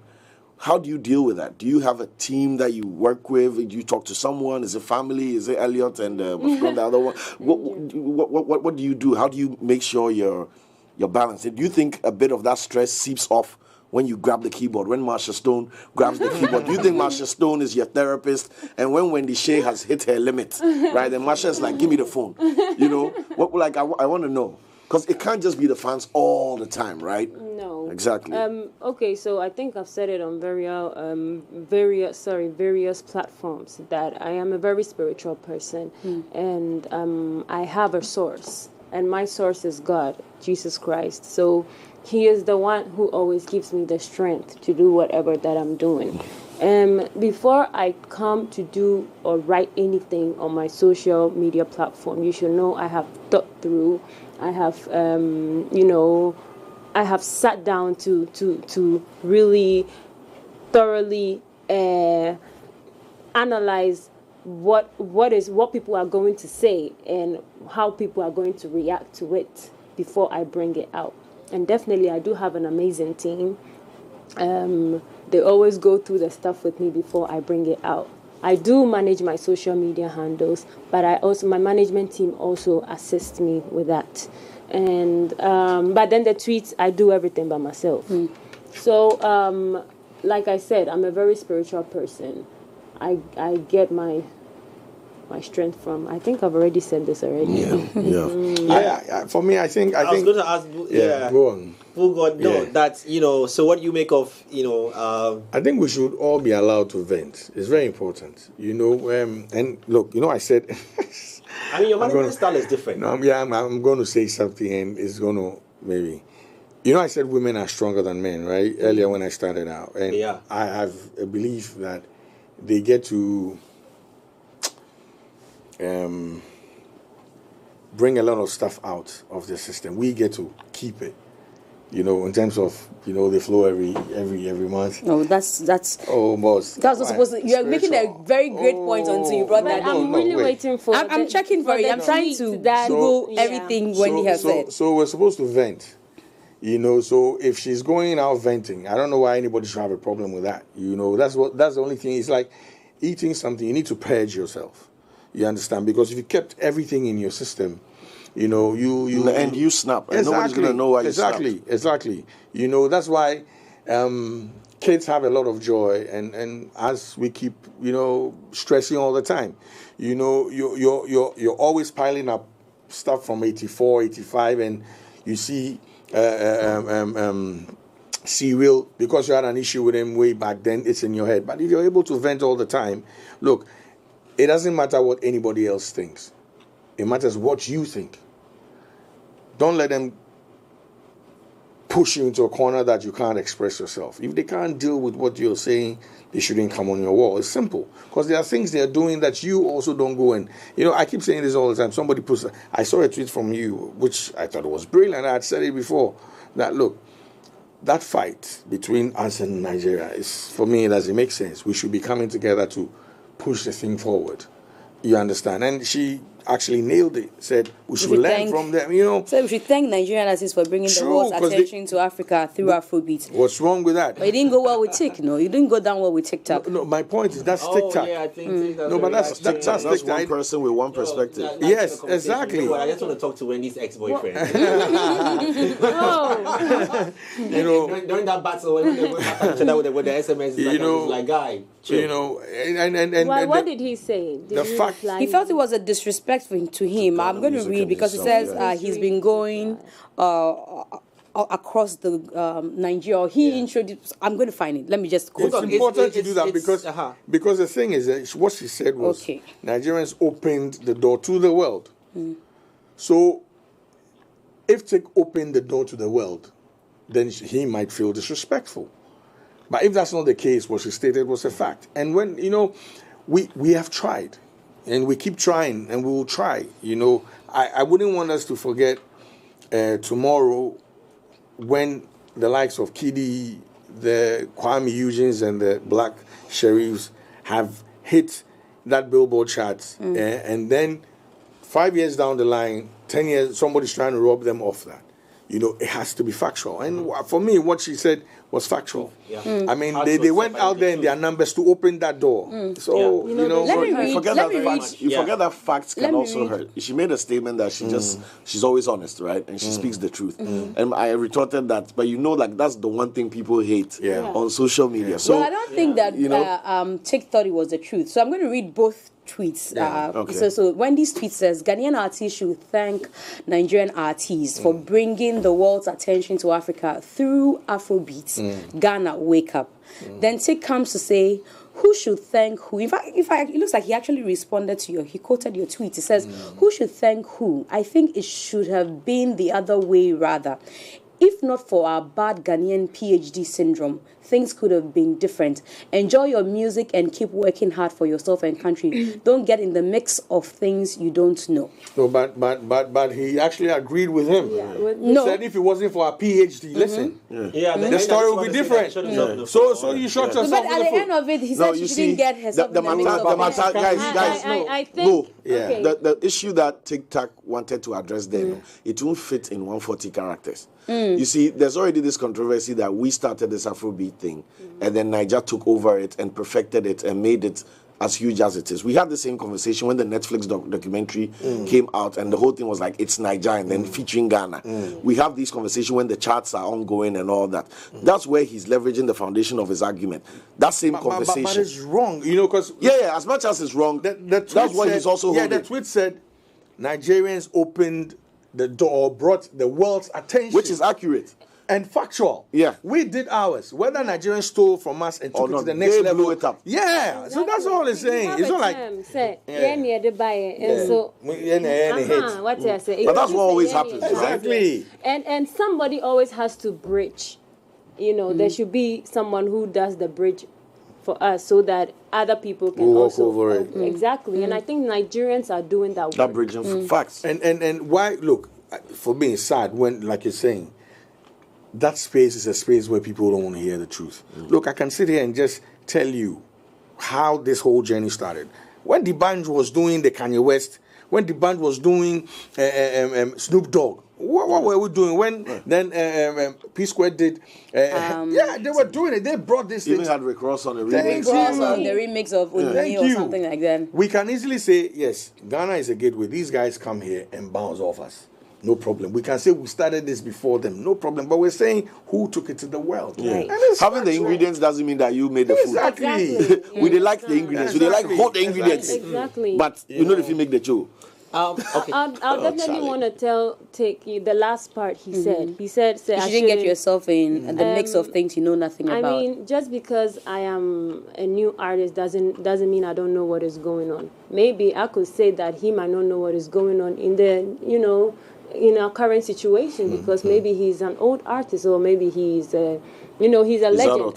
He's had his time. So probably he doesn't know what is going on in our current situation because I come from the new school. So maybe that message might be for him. I still want to talk to Wendy's ex. Who is this Wendy's ex? You go excuse her so. You go excuse her so. I just want to meet the boy and I should say, hey. You see shrink? Do you have a shrink you are talking to? You don't know what you have over there. I like that. It's good. We'll be going into your music in about 10 minutes to talk more about what's at stake for Wendy. But since I had the two of you here, it's only right that I throw back a little bit. You just brought my attention to it. So I'm going to go back to that viral interview, and she mentioned that she takes positivity from the things that come out of, that come her way. So I want to find out about how you turn this into positivity. Yeah, for yourself. Let's throw back to 20 what? Which one? 2018, Which right? one is that? Let's go to 2018. What happened? Okay, let's just check this interview out. Who are you as Wendy Shay? Who am I as Wendy Shay? Okay, can we cut the question? This is a dumb question, isn't it? Sorry.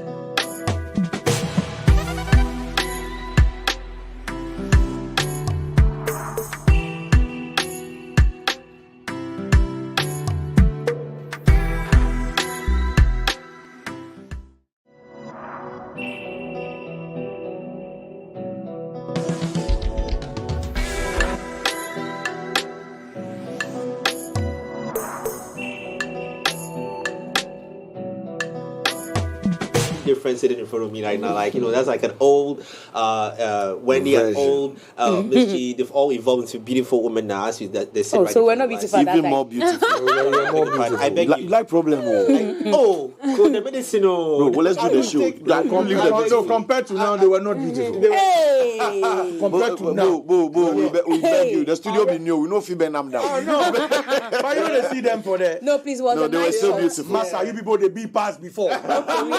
Okay, we thank you. The glow up. All he's saying that there's been better. a glow up. Yeah, that's all. He's saying there's been a glow up. Easy. I saw Masha come out for a second. Tell her that she should relax. What do you take out of this? It went viral, and I'm sure you probably will refresh your Twitter, and it's another 100 messages coming in there, or comments and all. How did you turn up, to a win for yourself? I took it as one of those things, one of those challenges. You have to grow from it. It actually perfected my communication skills.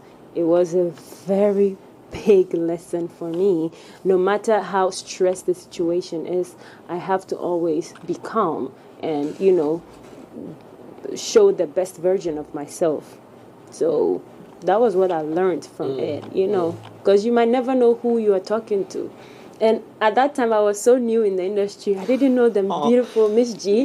Had I known, I don't even have to know the person before. But I mean, had I known, I would have been like, you see? Yeah, so it has really taught me to really calm down. That means you say, like, ask some questions. Miss G, what about you? No, I think that I must say that... like when he's saying, we all get to learn from situations. I remember when this happened, it was a faction. There was definitely those who were on Wendy's side, like Bully's trying to do now. Why do you ask certain kind of questions? Why do I? I remember so well that the industry was divided. So we had people who said, oh, there was nothing harmful about the question. And I keep telling Wendy, and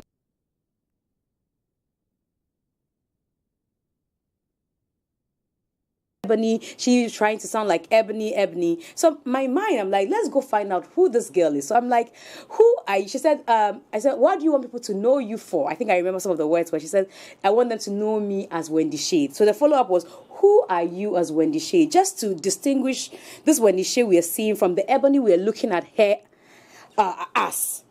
So I think that the question also, and again, a lot of things happened that night. I won't lie to you. She was under a lot of pressure. Because we were behind the scenes, and the team that was handling her, and everybody wanted a bit of her. I think everybody wanted to grant an interview. So being a new artist, under the pressure she was, she had just finished performing. I was So so tired. a lot of things happened that night. But the beauty about the thing is that after the industry decided to talk, everybody talked. Bullets decided, that we need to make amends. And I remember very well I was on leave when I was asked to come and, blah, blah, blah. I could have also said after all the bashing, who is Wendy Shea anyway? She's having a career, I'm having mine, I'm not coming. But I realized that, again, because I didn't have any ill intentions, when Lexis called and said I showed up. And it's been beautiful ever since. And we've had moments, we've had interviews again. And everybody's looking forward to a Wendy Shea, Miss G interview.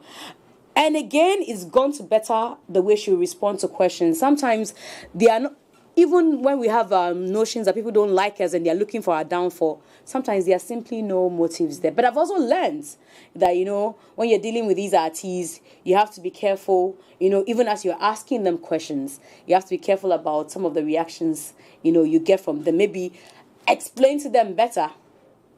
And I get you from a presenter's on a personality's point of view.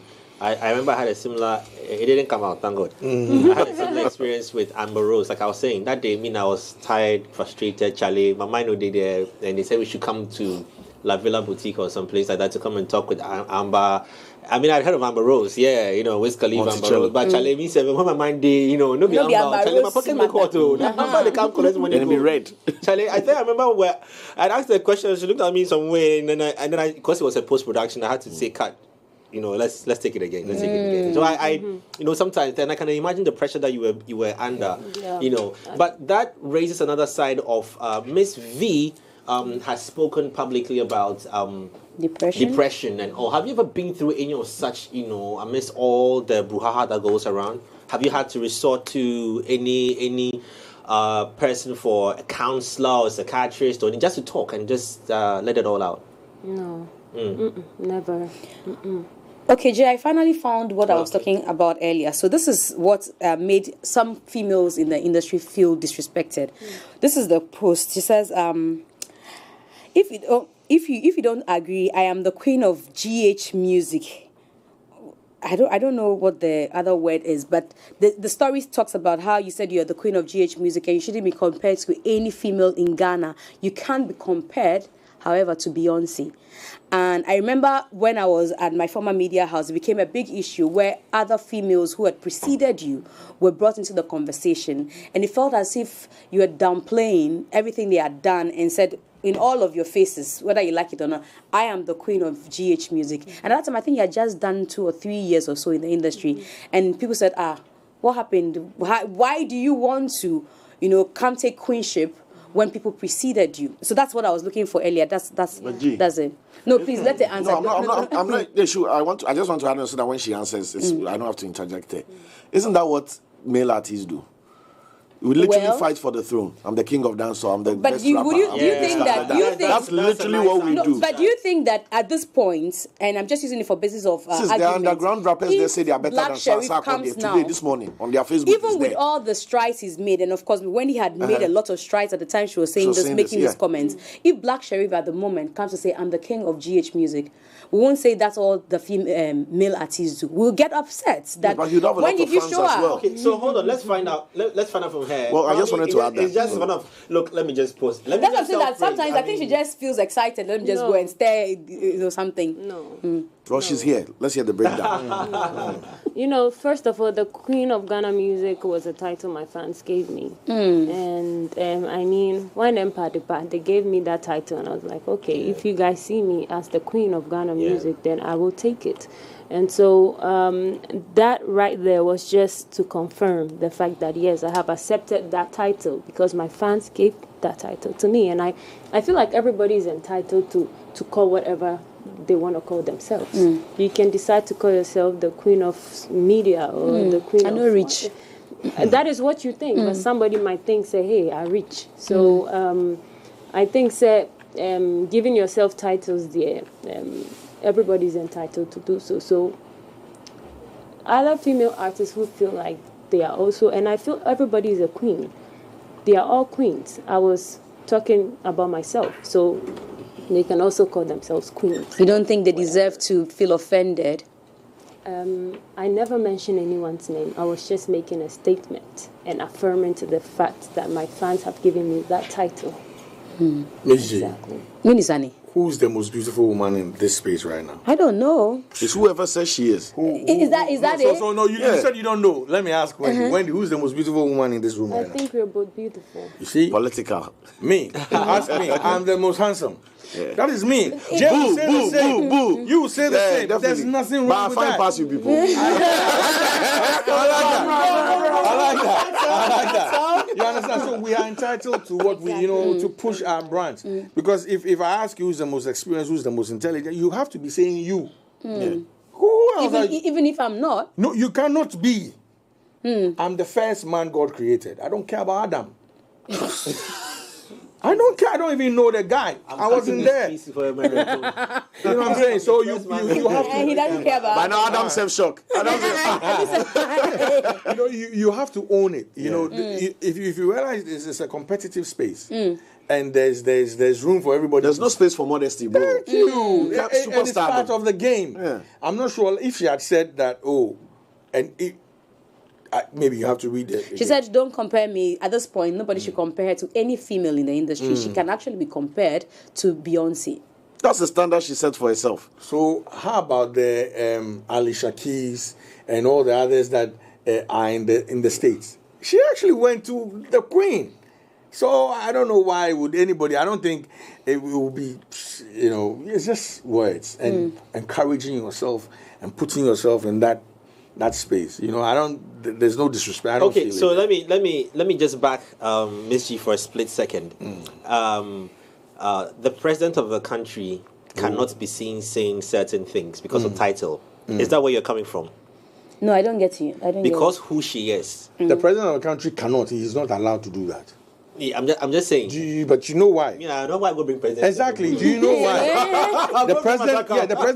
Why do you look at my side? The president of the country serves at our pleasure. No. I'm just saying that certain roles become because you're a public figure. Example. Let me give an example. Okay. Don't use the president. No. I'm using myself. I had an issue with this Abraham Matter thing where I expressed just. Because he said the thank you thing. You and I and Alexis Bill went through that. Yeah. I forgot. That's how I got to know your senior brother. So that was an expression of self, but people felt that for who you are and where you sit. What did you say exactly? So when the guy went on stage and he said, thank you. I was like, I like the way he said the thank you.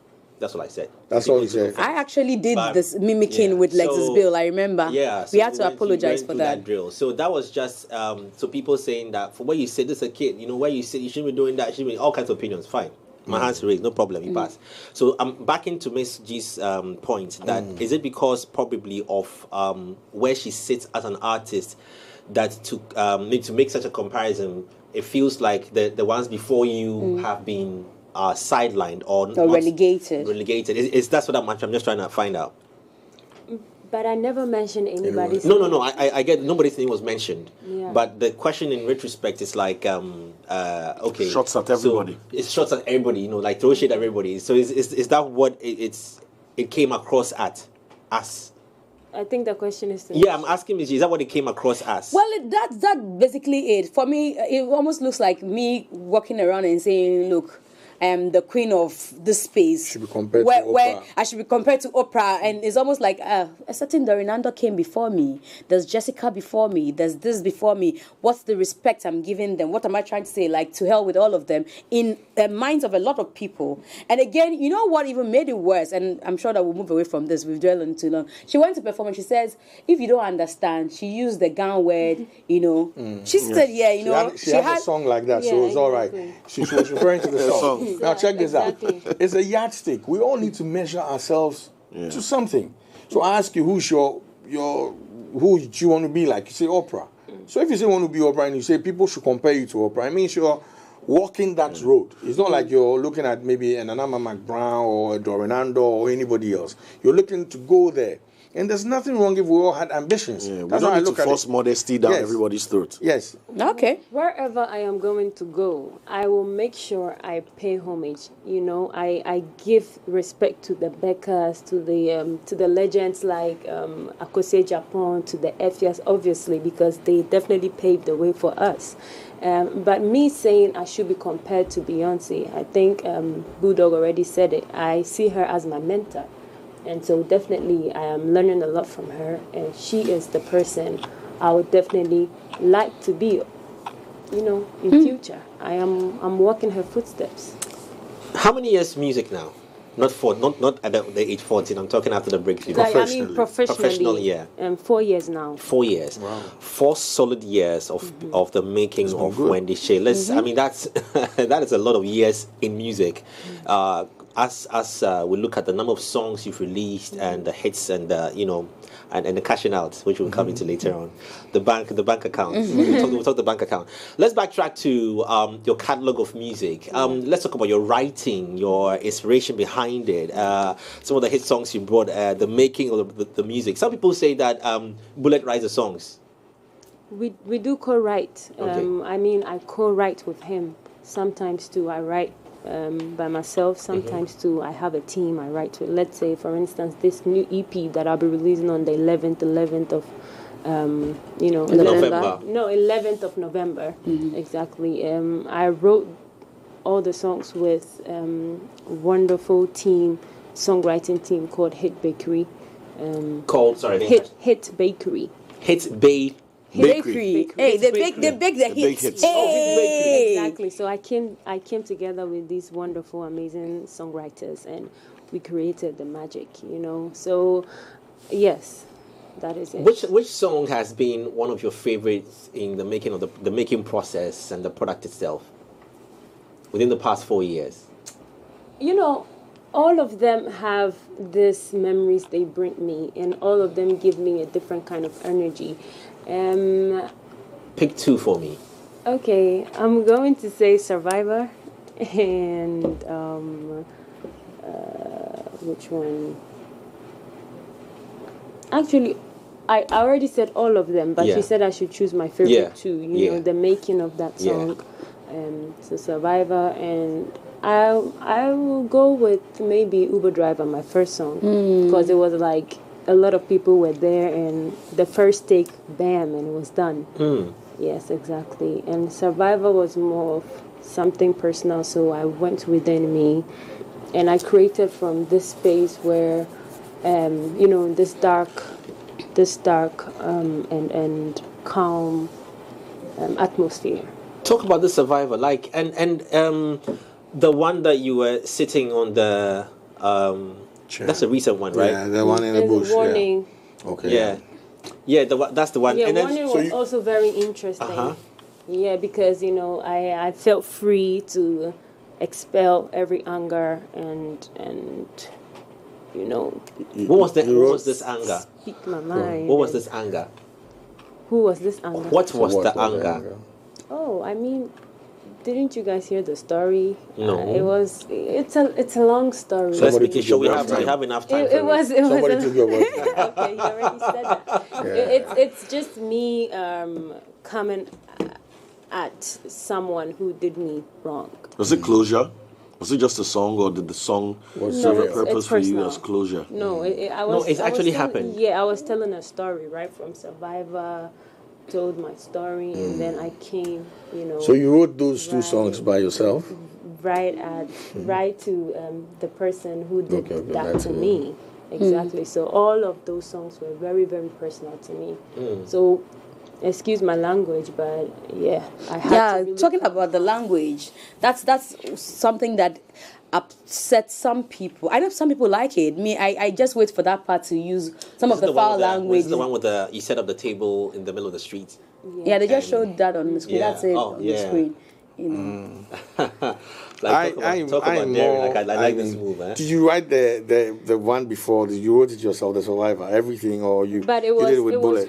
He looked Went through it. Yeah, Okay. because obviously even if I should write a whole song, I'll always let Bullet, because I call him the king of songwriting. He has it, so I'm really grateful for that song. I was going to give it 100%, and then I took some 1% and gave it 99, because you were doing well till you messed up the rhyme. You said monkey. Look at that, John. Monkey. Junkie. Now look at that boy. Monkey. He reflects on me. Junkie. Good. Go on. When you Mate. The Mate, right? Should have ended. No, you pick it, yeah. She has said the call. The call. For me, yes. For me, the rhyme. So, because she was doing back. So there was no need. Because once you say Mufrea, But it one was, PK. I was ending. Yeah, but still, you should have just for said, me. I was 1 PK. Okay, No. that's your Yeah. I You know what I'm saying? 1%. So 1% yeah, you. No, anytime I hear the song, it takes me out. That's how it takes me out. Because she was like, because you say, Mufrea, 1 PK. But then you go to the chorus. You know what? I'm a You know what wins both? What you did and what Bull is saying. If the call was the ad lib, he wouldn't be pissed.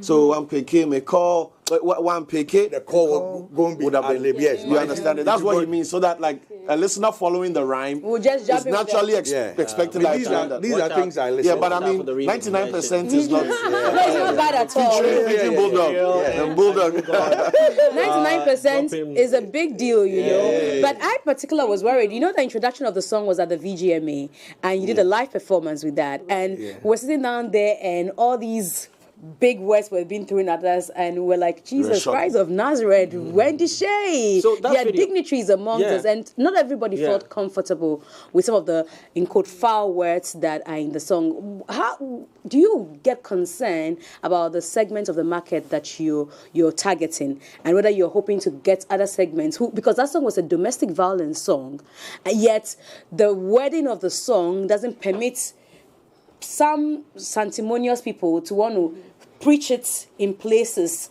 that they would have used the message to create awareness about domestic violence. I don't know if I'm making sense with the way I phrased the question. Of course.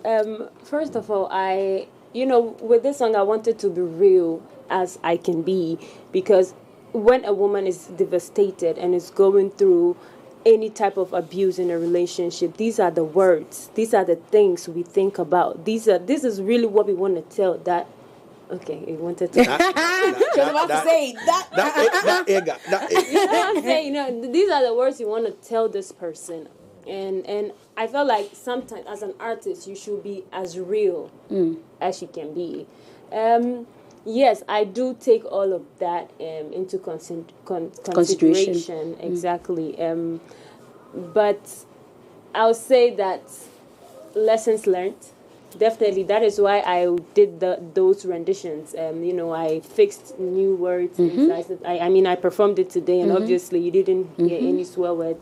So definitely, I got a lot of feedback, and I was like, because it's a beautiful song.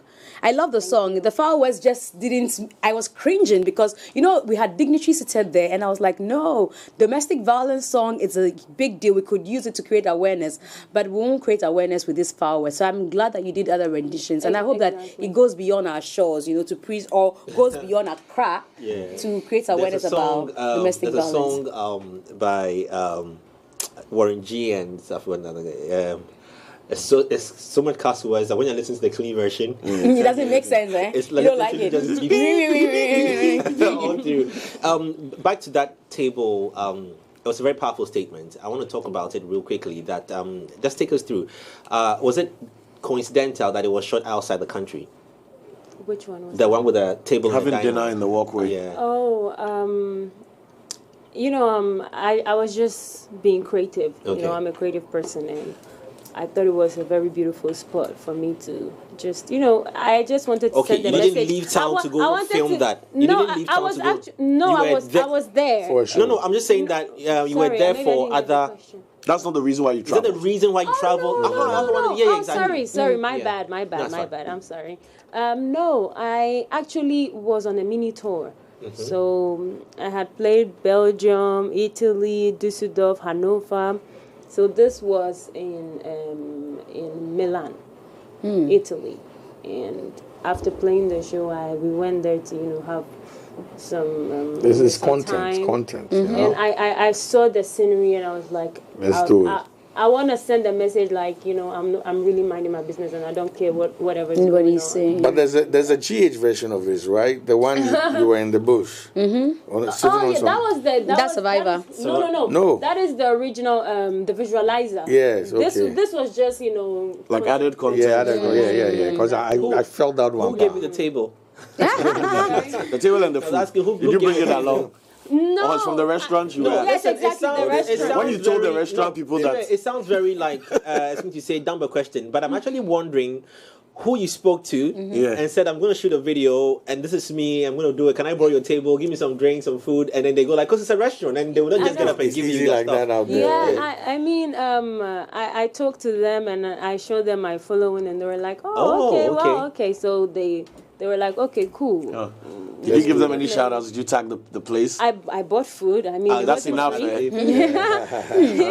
The champagne wasn't free, so yes. Speaking of just gave me beyond the shores and all that's going on and like pushing socials and all that, how are you on the streams?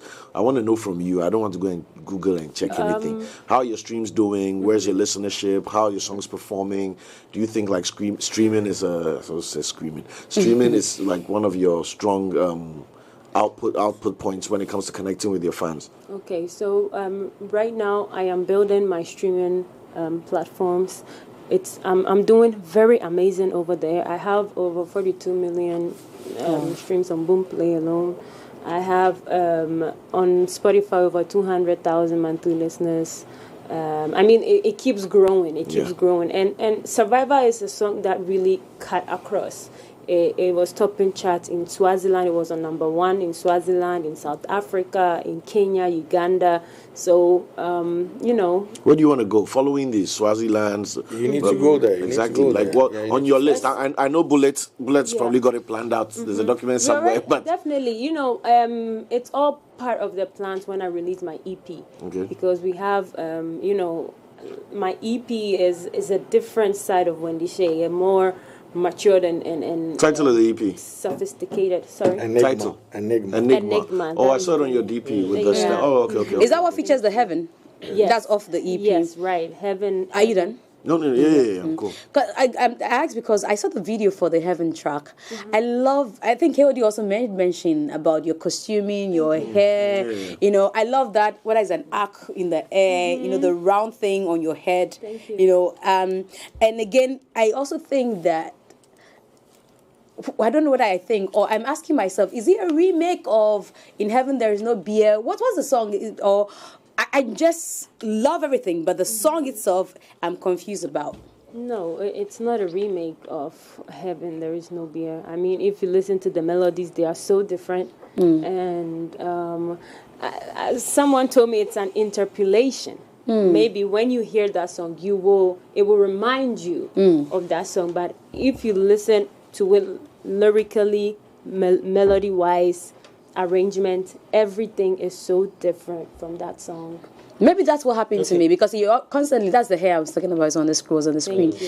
Because everything of the chorus reminded me of Atongo There's No Beer. And I was even told yesterday that he's even not the original owner of that track. I think Cyril drew my attention to that. But when I heard it, Heaven is like, on the new EP coming. Yes, Okay. and that's what was playing yesterday. We've been playing it for quite a while. And it makes me think, in heaven there is no beer, and you're saying in heaven there is no boyfriend or something like that. Heaven there is no boyfriend. So... But that one, the melodies are so different. So maybe it's what they say is what interpolation. Yeah, let's talk about this EP. Run us through, and I mean, how much work is going into it?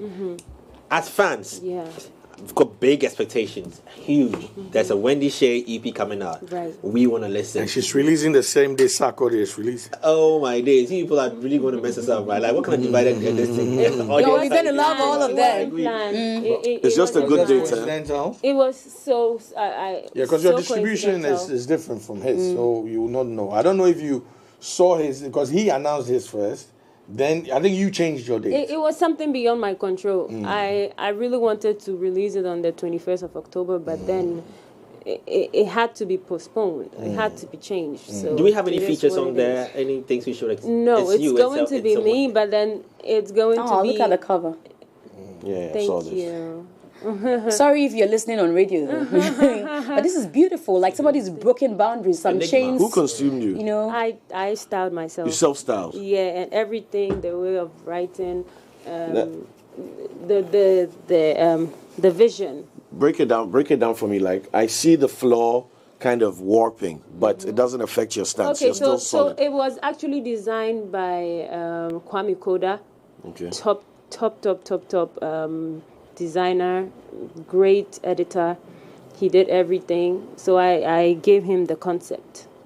And so the chains basically, like you said, breaking boundaries, you know, controlling, and the quote is enigmatic. The name Enigma, what inspired that name?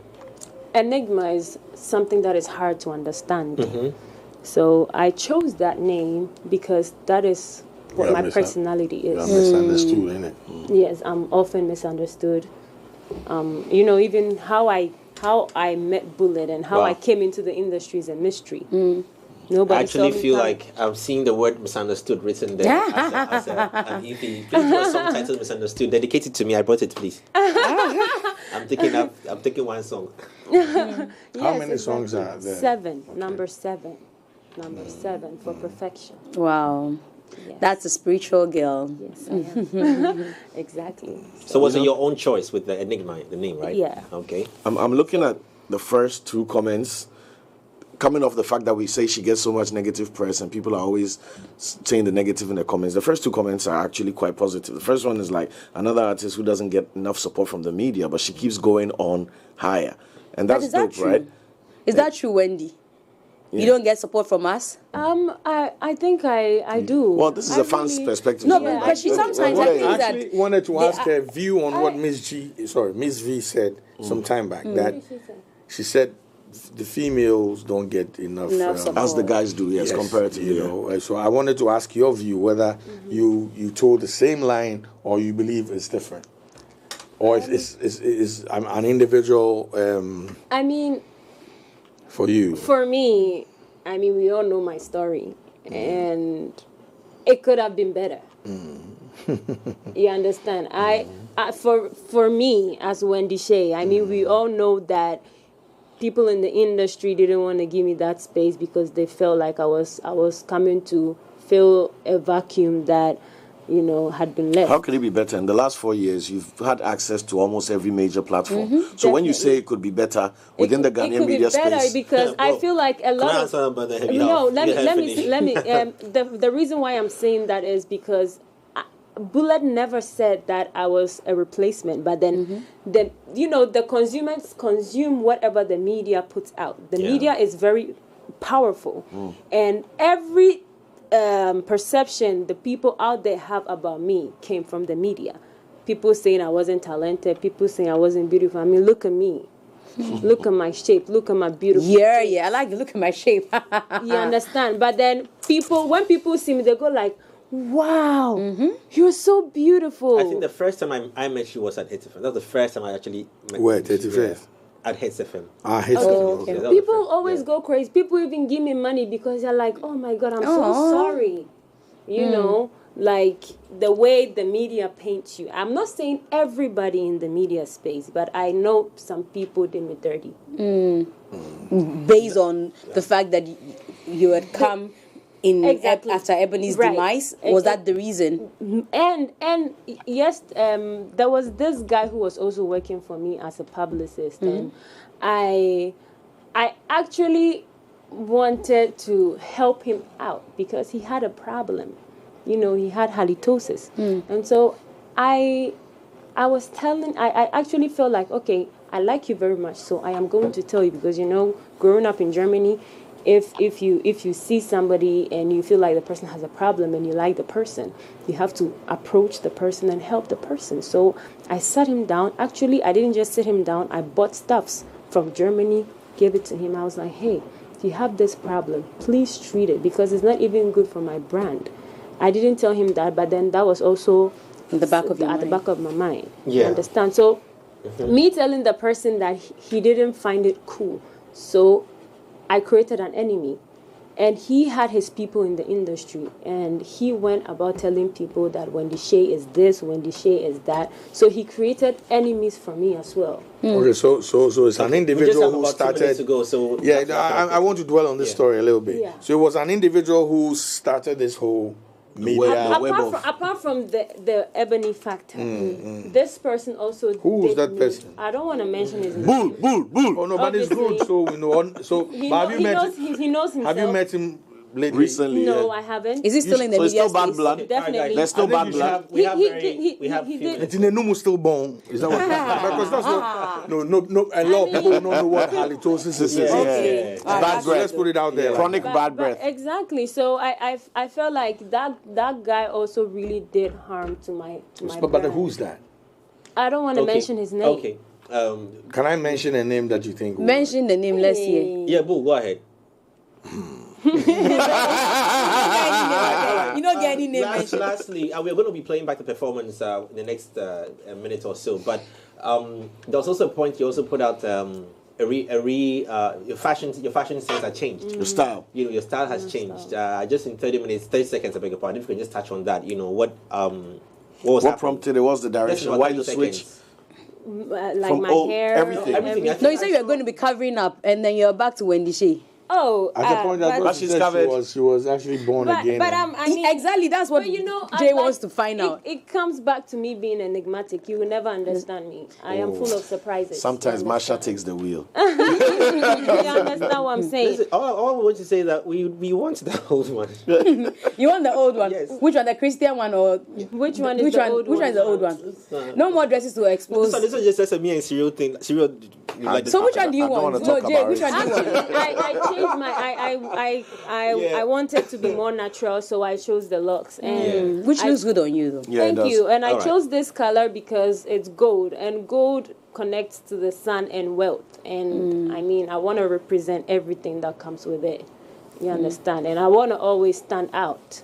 I want to be myself. Yeah, I That think it is why I matches chose- the skin color, the gold. Thank yeah. you. Did the police actually sack you off from your show? Miss, Yes or no? Unfortunately. Yes or Miss, no? we have to go now. Okay. I'm just being given a lot of pressure in my ears. Okay, now, we are sorry. Yeah, we're going to deal with this button in the production room, trust me. And we'll talk about Wendy, thank you halitosis. so Please, much. Enigma 11/11/22. And Yeah. the Enigma 11/11/22, Enigma, Wendy Shea. The one you Heaven add 11, is 11, the forte. It's 22, Go yeah, and great listen to date. it, and Yeah. you love it. All right, that's We what's up. love you, Wendy. Oh, Charlie, have you know? Beautiful. Yeah. Sakode is coming on same that day, Same day so as let's well. support Ghana music. Let's push it to the world. Yeah. Thank you very much. Yo, shout out, Charlie. Enigma 11/11, Wendy Shea. Make sure you Yeah. connect. Make sure Yo, you no, stream. Radada bash me, no. We are going You are to still on fight. that story? Yeah, he's calling. I see his number. All right, name is Jay, and back into Wendy Shea's performance. We'll catch you on Monday.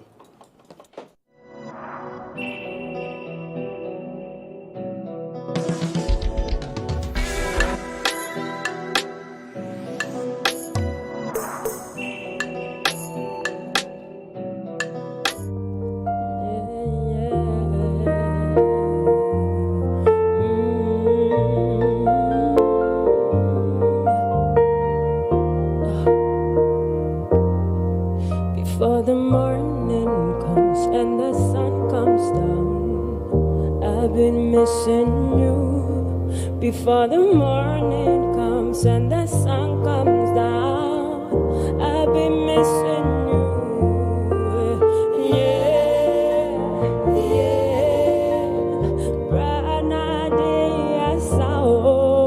Yeah, yeah, yeah. Sure you know this year's Valentine, but I'm in the one deal. There's an answer in quarantine. Mission show